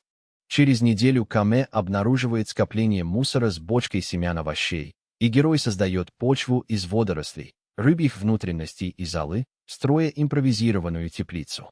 За несколько недель плот превращается в настоящий дом с душем, кроватью, кухонным столом и коптильней для рыбы, но все рушится, когда огромная 5-метровая акула 3 дня атакует плот. На 3-ю ночь акула разрушает западную часть плота вместе с теплицей. 3 недели труда уходят в воду. а Hiroto соскальзывает в темный океан, но крупный дельфин со шрамом таранит акулу и выносит героя на спине к плоту. Герой называет дельфина Аоши и счастливее восстанавливает плоть, латает разрушенный обух двойным слоем досок, создает кольцо из 31 кола и растягивает под плотом, принеся кусками сети, как защитный барьер. Дельфин все это время остается рядом, приносит рыбу, отгоняет мелких акул и даже помогает толкать плот к обломкам, на которые указал Каме. Герой учится понимать звуки Аоши. Один щелчок означает «я здесь», серия щелчков. «Посмотри сюда», свист предупреждает об опасности. К концу 6-го дня плот превращается в крепость с двойным корпусом, сетевой защитой, гарпунами и восстановленной теплицей. Но самое важное открытие происходит, когда Аоши вытаскивает из воды кусок металла размером с ладонь с выгравированной письменностью. Ни японской, ни английской, никакой из известных систем. Герой понимает, кто-то разумный создал этот неподдающийся ржавчине предмет, и океан донес его через неизвестное расстояние. Открытие, ставящее под вопрос все, что он знал о мире. I was not the first person here. I had been so deep in the work of staying alive, so completely consumed by water and food and shelter and sharks, that I had stopped asking the obvious question. Not how do I survive, but who else has survived? I had been thinking of this world as empty, as a vast ocean with only me and my raft and the things that wanted to eat me. But the world was not empty. The world had people in it. People who made things. People who wrote. People who lived somewhere. And if they lived somewhere, somewhere out there beyond the horizon, then somewhere was a place I could go. With my raft. With my paddle. With my dolphin and my bird and my harpoons and my smoked fish and my water. I closed my fingers around the metal piece and held it tight in my fist. For the first time since I had opened my eyes on a 4x4 square of wood with no water and no food and no hope, I had a goal that was bigger than the next sunrise. I had a direction. I just didn't know which way. I stayed up that night long after the fire had burned down, sitting on the kitchen platform with the metal in my hand and the engraving turned toward the moonlight. Aoshi surfaced once, made a long, low sound. Not a warning, just a presence, and went back under. Came slept with her head tucked under her wing. Somewhere out there in the dark, a long way off, something was about to come for me. I felt it. Not the way you feel a guess. The way you feel a fact. The smaller sharks had been driven off. The juvenile from week 1 had not been seen. Aoshi had been calmer for 2 days in a row. That was wrong. That was the wrong kind of calm. The way the sea gets quiet before a big storm comes through it. Something was clearing the way for itself. I tucked the metal piece into a small cloth pouch I had made for the flint and steel and tied the pouch to the inside of my waistband, where I would not lose it. Then I checked both harpoons. I checked the lashing on the rope. I checked the perimeter stakes one more time, walking the entire edge of the raft slowly in the moonlight, running my hands along each stake to feel for any that were loose. They were all tight. The raft was as ready as it would ever be. I lay down on the bed under the canvas roof, and I closed my eyes and I waited for whatever was coming. I woke up to silence. That was the first wrong thing. Mornings on the raft had a sound. Water lapping against the hull, came rustling on the greenhouse roof, the small slap of a fish breaking the surface somewhere nearby, sometimes the soft click of Aoshi surfacing for a breath. There were always sounds. The ocean was never quiet. This morning the ocean was quiet. I opened my eyes and lay on the bed under the canvas roof and listened. Nothing. No fish. No birds. No clicks from the water. The wind was moving across the sail of the desalinator the way it always did, but underneath the wind there was nothing else. I sat up slowly. Aoshi was at the eastern edge of the raft, motionless in the water. He was not swimming. He was not circling. He was just hanging there, holding his position with small flicks of his tail, with his head turned toward the western horizon and his whole body still in a way I had never seen him still before. Kame was on the highest point of the kitchen platform with her wings half spread, like she was about to take off but had stopped at the last second. Her head was turned the same direction as Aoshi's. Her eye was fixed on the same point in the distance. I followed their line of sight. The horizon looked empty at first. Pale gray sky meeting darker gray water in a flat line, lit from behind by a sun that hadn't fully cleared the eastern horizon yet. I scanned slowly, West to north, north to south. Nothing. Then I saw it. A fin. Just the tip of it at first. A dark triangle barely above the water, so far away that I could only see it because I was looking for it. It was moving, coming toward me. Slowly. The way something moves when it knows the prey can't run, when it has all the time in the world. I watched it for a full minute before I moved. I needed to be sure. I needed to see how big it was before I started preparing for the wrong size of enemy. The fin got closer. After a minute, I could see that it was not a normal fin. It was tall, taller than a man's height above the water, and it was wide at the base, the kind of base that meant something massive underneath. The water around it didn't behave the way water behaves around a normal swimming animal. It bulged. The back of the thing under the fin was breaking the surface in long, slow swells that went on for meters before the fin even passed. I had been telling myself for days that the shark from the night attack had been 5 meters, maybe 6. This thing was longer than my raft. I stood up. The system pinged in front of my eyes, calmly, the way it always did, as if it were reporting the weather. Threat detected, level 5. Survival probability, unknown. I almost laughed. Survival probability, unknown. That was the system's polite way of saying we don't know how to calculate this. I called the thing Oni in my head before I had even finished standing up. Oni, demon. The old word for the things that come out of the dark in the old stories. The things that are too big for the ordinary rules. The thing in front of me was an Oni, and naming it gave me something to focus on, a target for my fear. Oni was old. I could see that even from a kilometer away. The fin was not smooth. The fin was scarred along its top edge, notched in 3 places, ragged. Whatever this animal was, it had survived a long lifetime of fights with other things its own size. It had been winning fights for years. I had 30 seconds to get ready. I moved. I grabbed both harpoons from where they leaned against the mast and checked the lines one more time. Both anchored to the kitchen platform. Both coiled flat on the deck so they wouldn't tangle. I grabbed the hammer and tucked it through my waistband. I grabbed the rusted knife and tucked it through the other side. I made sure the cloth pouch with the metal piece and the flint and steel was still tied tight against my hip. I took a position at the western edge of the raft, where Aoshi was watching from. I crouched low.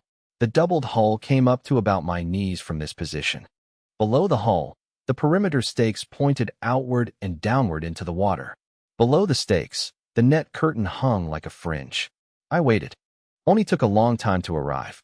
The slow part was almost worse than the attack. I knelt on the wet planks at the western edge for what felt like an hour, watching the fin grow larger by tiny increments, while Aoshi stayed perfectly still in the water beside me and stayed perfectly still on the platform behind me. The 3 of us, all looking at the same point on the horizon, all waiting for the moment when the world was going to start moving very fast. I had time to think. I didn't want time to think, but I had it. I thought about the truck in Tokyo. About the way the dark had come down on me with no warning. About how, in some sense, every second of life I'd had since opening my eyes on this raft was borrowed time I should not have had at all. About the fact that if I died here this morning, I would die having built something with my own hands for the first time in my life. A home, a system, a small partnership with 2 animals who had decided I was worth keeping alive. And that was more than I'd had in 28 years of being a salaryman in an office in Shinjuku. I thought I am not going to die here. Then I thought, yes, you might. Then I thought I am still not going to die here. The fin reached the edge of the closer water. Maybe 200 meters out. Aoshi clicked once, sharp, short, the warning click, and dove. Oni's first pass was a circle. It came around the raft at a distance of maybe 50 meters, slow, the great body cruising just below the surface. I could see its outline now. The head was wider than any shark I had ever seen in a documentary. The eye on the side of the head was the size of my fist, dark and wet and old. There was a long pale scar down the side of its body from somewhere near the gills to the base of the tail, a scar from another fight, a fight Oni had survived. Both flanks were marked in ways that I now understood were trophy marks. Generations of fights. Generations of winning. It circled twice. It was studying me. It was studying the raft. Then it stopped circling and turned and came at me. The first attack was straight in from the west. It moved fast, much faster than something that big should be able to move. The water in front of it bulged into a wave as it accelerated. I could feel the vibration of its body through the planks under my knees before it hit. I planted my feet, tightened my grip on the first harpoon, and waited. It hit the perimeter stakes. 3 of the stakes on the western side took the full force of the charge. I heard wood crack. I felt the entire raft jerk back from the impact, sliding maybe 2 meters across the surface. I lost my footing for a second and caught myself with one hand on the deck. Above me came screamed. But the stakes held, barely. 2 of them snapped at the lashing. The third one, the central one, drove into Oni's side just behind the gills and stuck. I saw it happen. I saw the wood disappear into the great gray flank and dark fluid bloom into the water around the wound. Oni twisted away. The stake stayed in. Oni made a sound. Not a roar, sharks can't roar, but a low rumbling thump that I felt through the water and the planks. The sound of an animal in pain, made by a body big enough to broadcast pain physically. It pulled back maybe 20 meters. Circled. The stake was still in its side, dark fluid trailing behind it now in the water. Then it dove. I knew what it was going to do. I had been afraid of this from the moment I'd seen its size. It was going to come up from below. I scrambled to the center of the raft and braced. I gripped the harpoon in both hands and held it ready. Aoshi was somewhere down there too. I knew. He had dived the moment Oni had charged, and I hadn't seen him since. I had to trust him. There was nothing else to do. The hit came up under the southern edge. It was massive. The whole raft heaved up and twisted. The southern side rose almost a meter out of the water and slammed back down. I went sprawling. The harpoon flew out of my hand and clattered across the deck. The smoking rack tipped and came apart. Came screamed again somewhere and took off into the air, beating her wings hard. I rolled to my hands and knees and looked over the southern edge. The net. Oni had hit the net. The mesh had wrapped around its head and one of its front fins, and now Oni was thrashing in the water with the net dragging at it. Not enough to stop it. Not nearly, but enough to confuse it. Enough to make its movements clumsy. The dark fluid from the stake wound was clouding the water around it. Its body was so long that I could see most of it from above, gray and pale-bellied and twisting. Aoshi came in from the side. He came in fast, full speed, head down, and he hit Oni in the same place the stake was already buried. He drove it deeper. The stake went all the way in, and Oni made the rumbling pain sound again, louder this time, and the water around them turned dark. I grabbed the harpoon off the deck. I had one chance to do this right. The harpoon line was anchored to the kitchen platform. I had maybe 10 meters of slack. Oni was about 8 meters away, half tangled in the net, half on its side from Aoshi's hit. The eye was facing up. The eye was fist-sized and dark and looking at nothing right now because of the pain. I planted my feet on the doubled hull and threw. I had never thrown a spear in my life. I had no technique. I had only the certainty that this was the only chance I was going to get. I put every gram of strength I had into the throw and watched the harpoon sail in a flat arc across the water and come down on Oni's body just behind the eye, in the side of its head. The iron point sank in. It did not bounce. It did not slide. The angle was right and the bone was thin in that spot, and the harpoon went in and the line went taut and the kitchen platform behind me shuddered as the rope took the strain of all that weight. Oni convulsed. It thrashed sideways with a force that nearly tore the kitchen platform out of the raft. The rope sang. The platform creaked. I grabbed the rope with both hands to take some of the strain off the anchor, and the rope burned through my palms in a single second, leaving 2 red lines across both hands. I let go and grabbed the second harpoon instead. Above me, came down out of the sky like a thrown rock. She hit Oni's good eye. She had been waiting for it. She had been circling above us the whole time with that one ruined wing flapping faster than I had ever seen it flap, and she had been watching, and she had seen the moment Oni's head turned upward, and she had come down on it from the air. She hit the eye with her beak. The shark's other eye. Oni went blind. I want to be careful here because I was watching this happen and I am still not completely sure what I saw. The eye was very large. Kame's beak was very sharp. There was a sudden cloud in the water around Oni's head. Not the dark wound fluid this time, but something cloudier, paler, and Oni's body started moving in a different way after that. Not toward the raft anymore. Not toward Aoshi. Not toward anything specific. It was thrashing in all directions at once, sweeping with its great tail at empty water, snapping its jaws at nothing. It was blind. Aoshi understood before I did. He came up on the western side of the thrashing Oni, and he made a series of clicks and whistles that I had never heard him make before. Fast, urgent, almost like commands. And then he started pushing. He pushed Oni toward the southern stakes. He used his head and his whole body and the natural drift of the current, and he steered the blind shark toward the side of the raft, where the perimeter defense was thickest. Oni did not know what was happening. Oni was thrashing and snapping, and the pain was overwhelming all of its other senses, and it followed the only solid thing it could feel against its body, which was Aoshi pushing from the side. I saw what was happening, and I scrambled for the second harpoon and ran across the deck to the southern edge. Oni hit the southern stakes with most of its body length. 6 stakes drove into its flank. Some of them broke. 3 of them held. The body twisted against the doubled hull, and the raft tipped sideways from the force, and water came over the southern edge in a wash that drenched me to the chest. I leaned out over the edge with the second harpoon in both hands, and I looked down at the great gray head twisting in the foam below me, and I picked the spot where I thought the brain was. Guessing, just guessing, working from the half-remembered diagrams of shark anatomy I had seen on the internet years ago, and I drove the second harpoon down with everything I had left. The point went in behind the head where the spine would be in any creature with a spine. Oni went still. Not all at once. There was a long shudder that ran the entire length of its body, from the head where my second harpoon was buried to the tip of the great tail. The thrashing slowed. The jaws kept moving, but slower. The body sagged in the water against the southern stakes. Then it stopped. The whole ocean was quiet. I was breathing very hard, and I could hear it. I could hear Aoshi clicking softly in the water. I could hear Kame's wings as she landed back on the kitchen platform with a small, clumsy thump.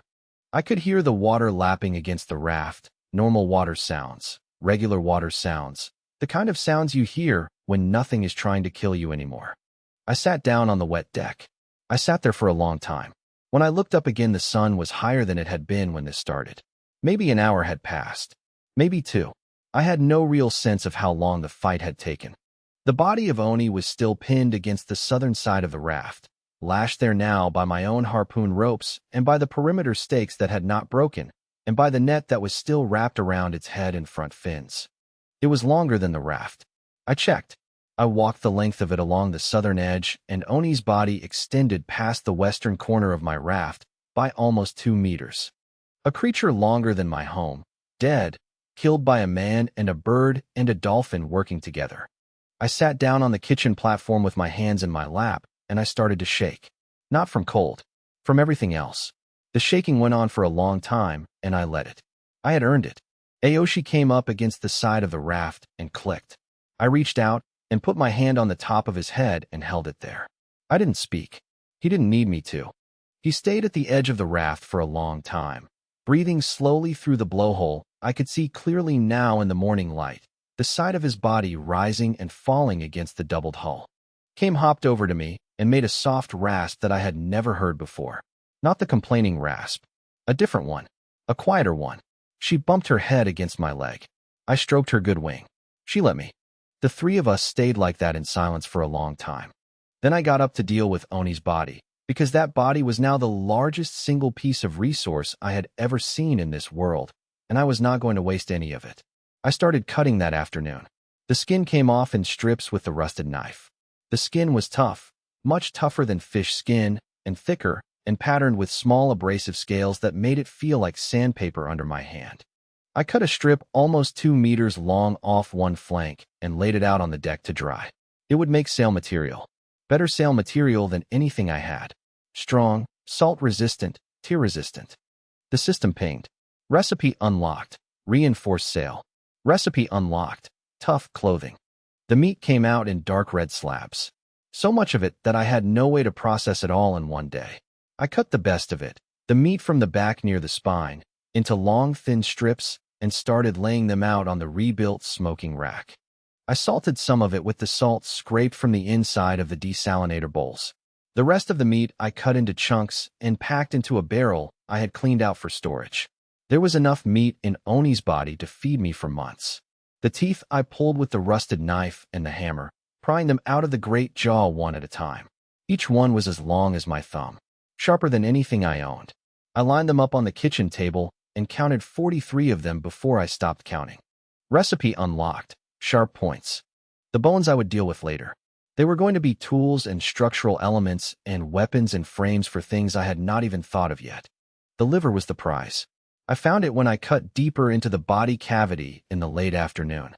The liver of a shark this size was enormous, bigger than my torso, dark and dense, and dripping with oil. I cut it out in pieces and rendered it down in a pot over the fire that evening. Pure shark liver oil came out of the rendering, a slow trickle of dark golden fluid that I caught in a clean container. Recipe unlocked. Oil lamp. Recipe unlocked. Soap. I would have light at night now. I would be able to wash properly. 2 more pieces of being a person. I worked until the sun went down. Then I lit a small piece of cloth in a clay dish I'd made from broken pottery, soaked with the new oil, and I had a working oil lamp by full dark. The lamp lit up the kitchen platform and the table and came sleeping spot and the edge of the bed in the next zone over. Soft warm light. The first artificial light I had had on this raft since the day I died. I sat by the lamp and ate a strip of the smoked meat from the smoking rack, already half cured by the slow heat, and watched came settle down for the night. Aoshi was somewhere in the water beside the raft, resting. I could hear his breath every few minutes through the planks. I went back to Oni's body one more time before I slept. I had been putting off the last part because I wasn't sure what I was going to find. The stomach. I cut into the stomach with the rusted knife, and the contents spilled out onto the deck in a slick of half-digested matter, and I held the lamp closer and started sorting through it. Bones. The first thing I found was bones. Animal bones, fish bones, the long curved rib of something that had been the size of a dog, the small skull of a seabird like Kame. Then human bones. I found a human jawbone first. It was unmistakable, the shape of it, the small flat teeth still set in the curve of the bone. Then a piece of skull, broken. Then a femur, snapped near the middle. Not from one body. From several. There were more femurs than would fit one person. There were 2 skull fragments that did not match each other. Oni had eaten people. Multiple people. Over how long? I could not tell. Years, probably. Maybe decades. This was an old shark. It had been hunting these waters for a long time, and when it had found human survivors on rafts like mine, it had eaten them. The note in the bottle from the dead man Aoshi had brought me weeks ago. Beware the big shadows. They come on the 3rd week. That had been from one of these people. He had been one of the survivors before me. He had warned me.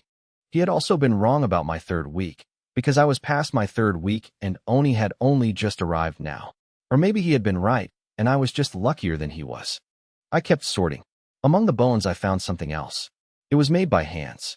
A piece of metal, oval, a little larger than the first metal token Aoshi had brought me. The same strange grayish color, the same unrusted surface. Engraved on one side with the same kind of unknown writing, but different markings. Different words. A different message. Entangled around the metal, stuck to it by digestive matter, there was a strip of cloth. Cloth. Not fabric from a sail. Not canvas. Not the scrap of someone's clothes from a dead man's raft. Woven cloth. The kind of cloth that is made by people who have looms and dye and patterns. The strip was small, maybe the size of my hand, and the pattern on it was a series of red and dark blue stripes alternating in regular bands. Decorative. Made with intention. Made by someone who cared what cloth looked like. Made by hands. Worn by a person who had been alive recently enough that the cloth was still cloth and not pulp. I held the metal piece in one hand and the strip of cloth in the other, and I stood very still on the deck of my raft in the soft yellow light of the oil lamp. Someone who could weave patterned cloth had been eaten by Oni. Recently. That meant the person had been in these waters. Alive. With clothes. With a written language and the ability to refine metal. And then, sometime in the last weeks or months, they had ended up in the same patch of ocean as a giant shark, and the giant shark had won.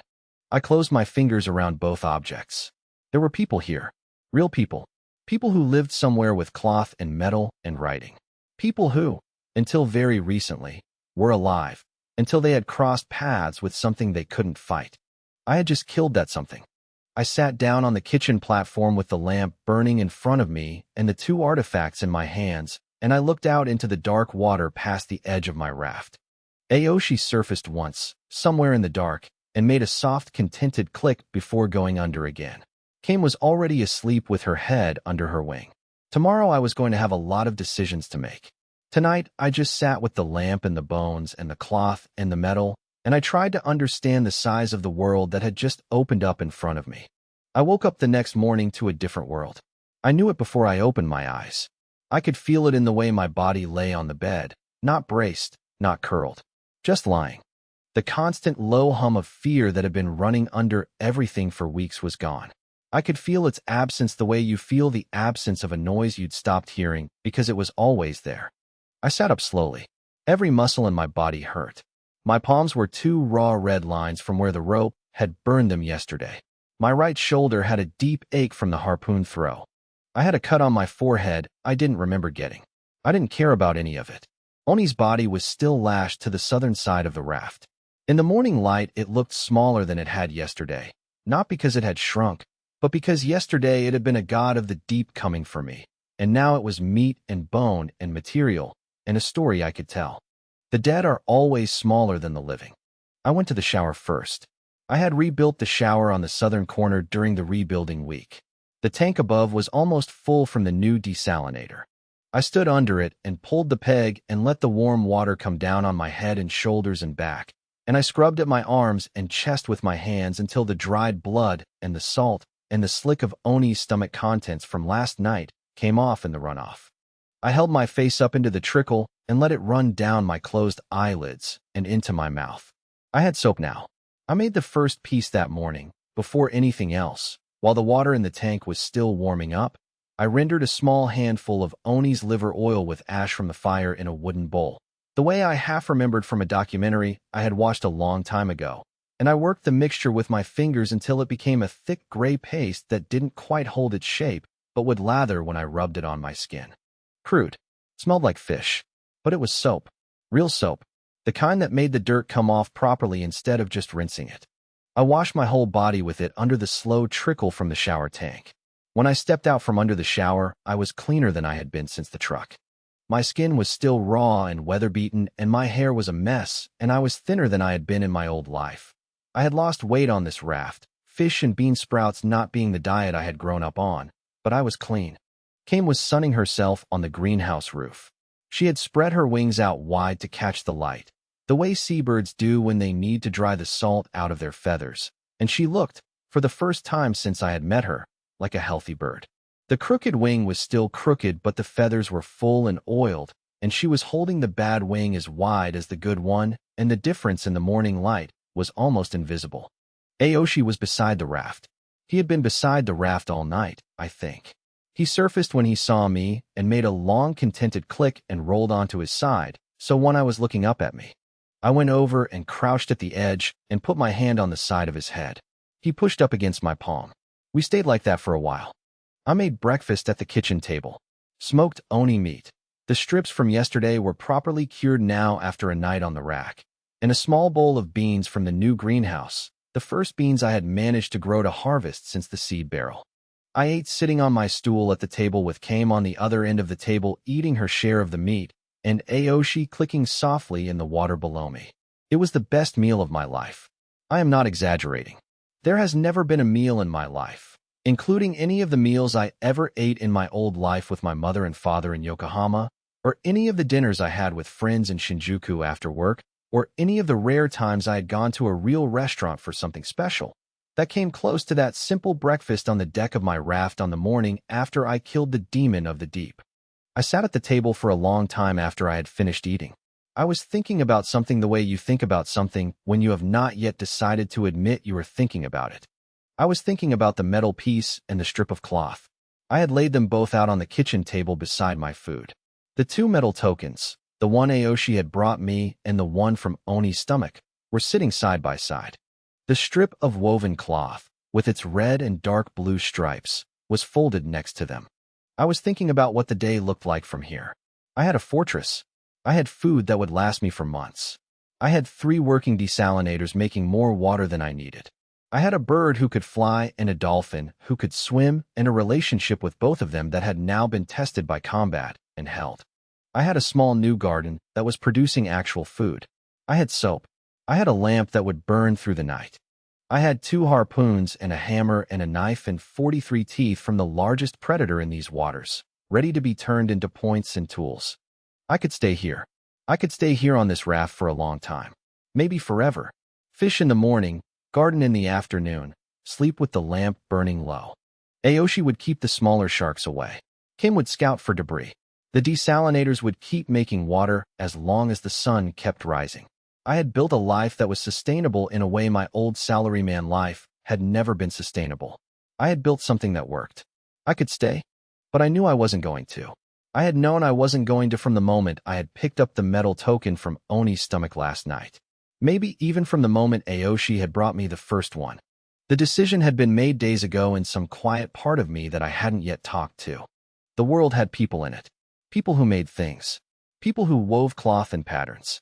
People who had a written language I had never seen. And I was a man, not a survivor, not just a body that had figured out how to stay alive. And a man cannot live next to the proof of a civilization and never go and see it. I picked up the strip of cloth and held it up in the morning light. The red and the blue stripes alternated in a pattern that was completely unfamiliar to me. Not Japanese, not Chinese, not anything. But the care of it. Someone had chosen those colors. Someone had set up a loom and woven those bands deliberately because they thought stripes were better than a plain weave. That care was the most human thing I had touched in this world. More human than my own face in the reflection of the desalinator water. I had to go find them, even if they were dangerous, even if they spoke a language I could not learn, even if they were nothing like me. I had to go and see. I stood up from the table. Kim was looking at me. I think she knew.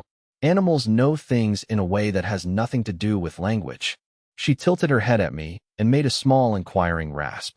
"We're going," I said to her. I went to work right away. I spent most of the morning finishing the things that needed finishing before the raft could move. I cured the strip of skin from Oni's flank that I had laid out yesterday.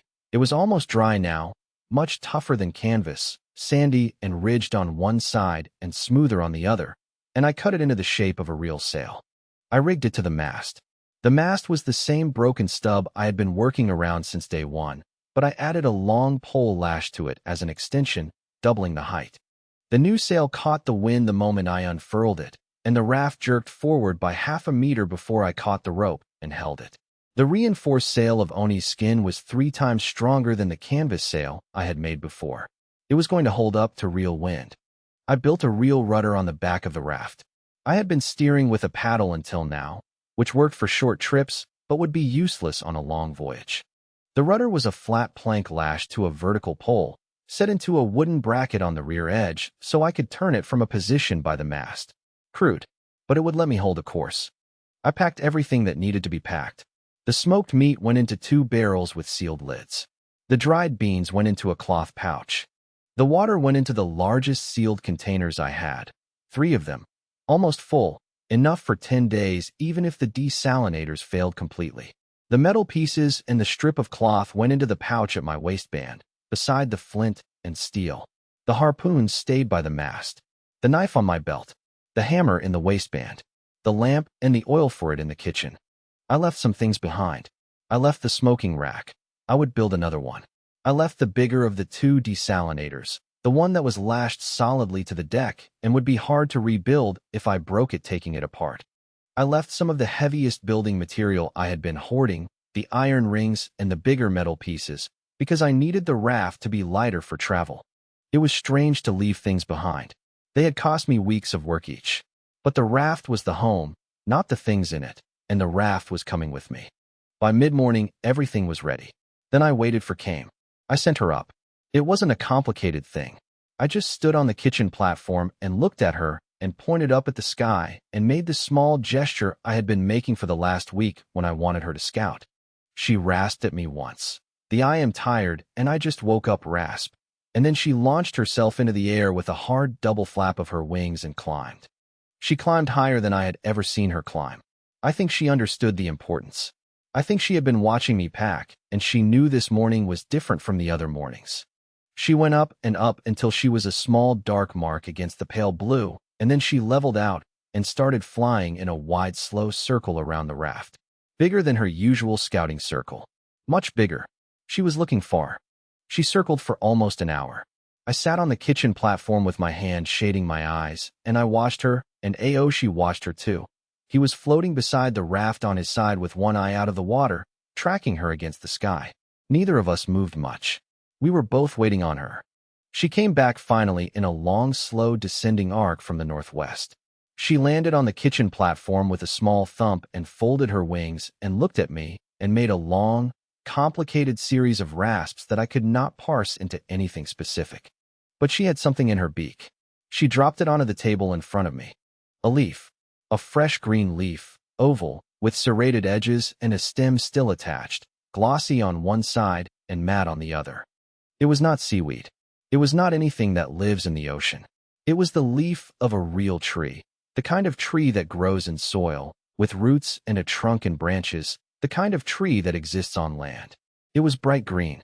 It was fresh. It had been alive on the tree probably an hour ago. I picked it up with my fingers. The leaf was warm from being in Kame's beak.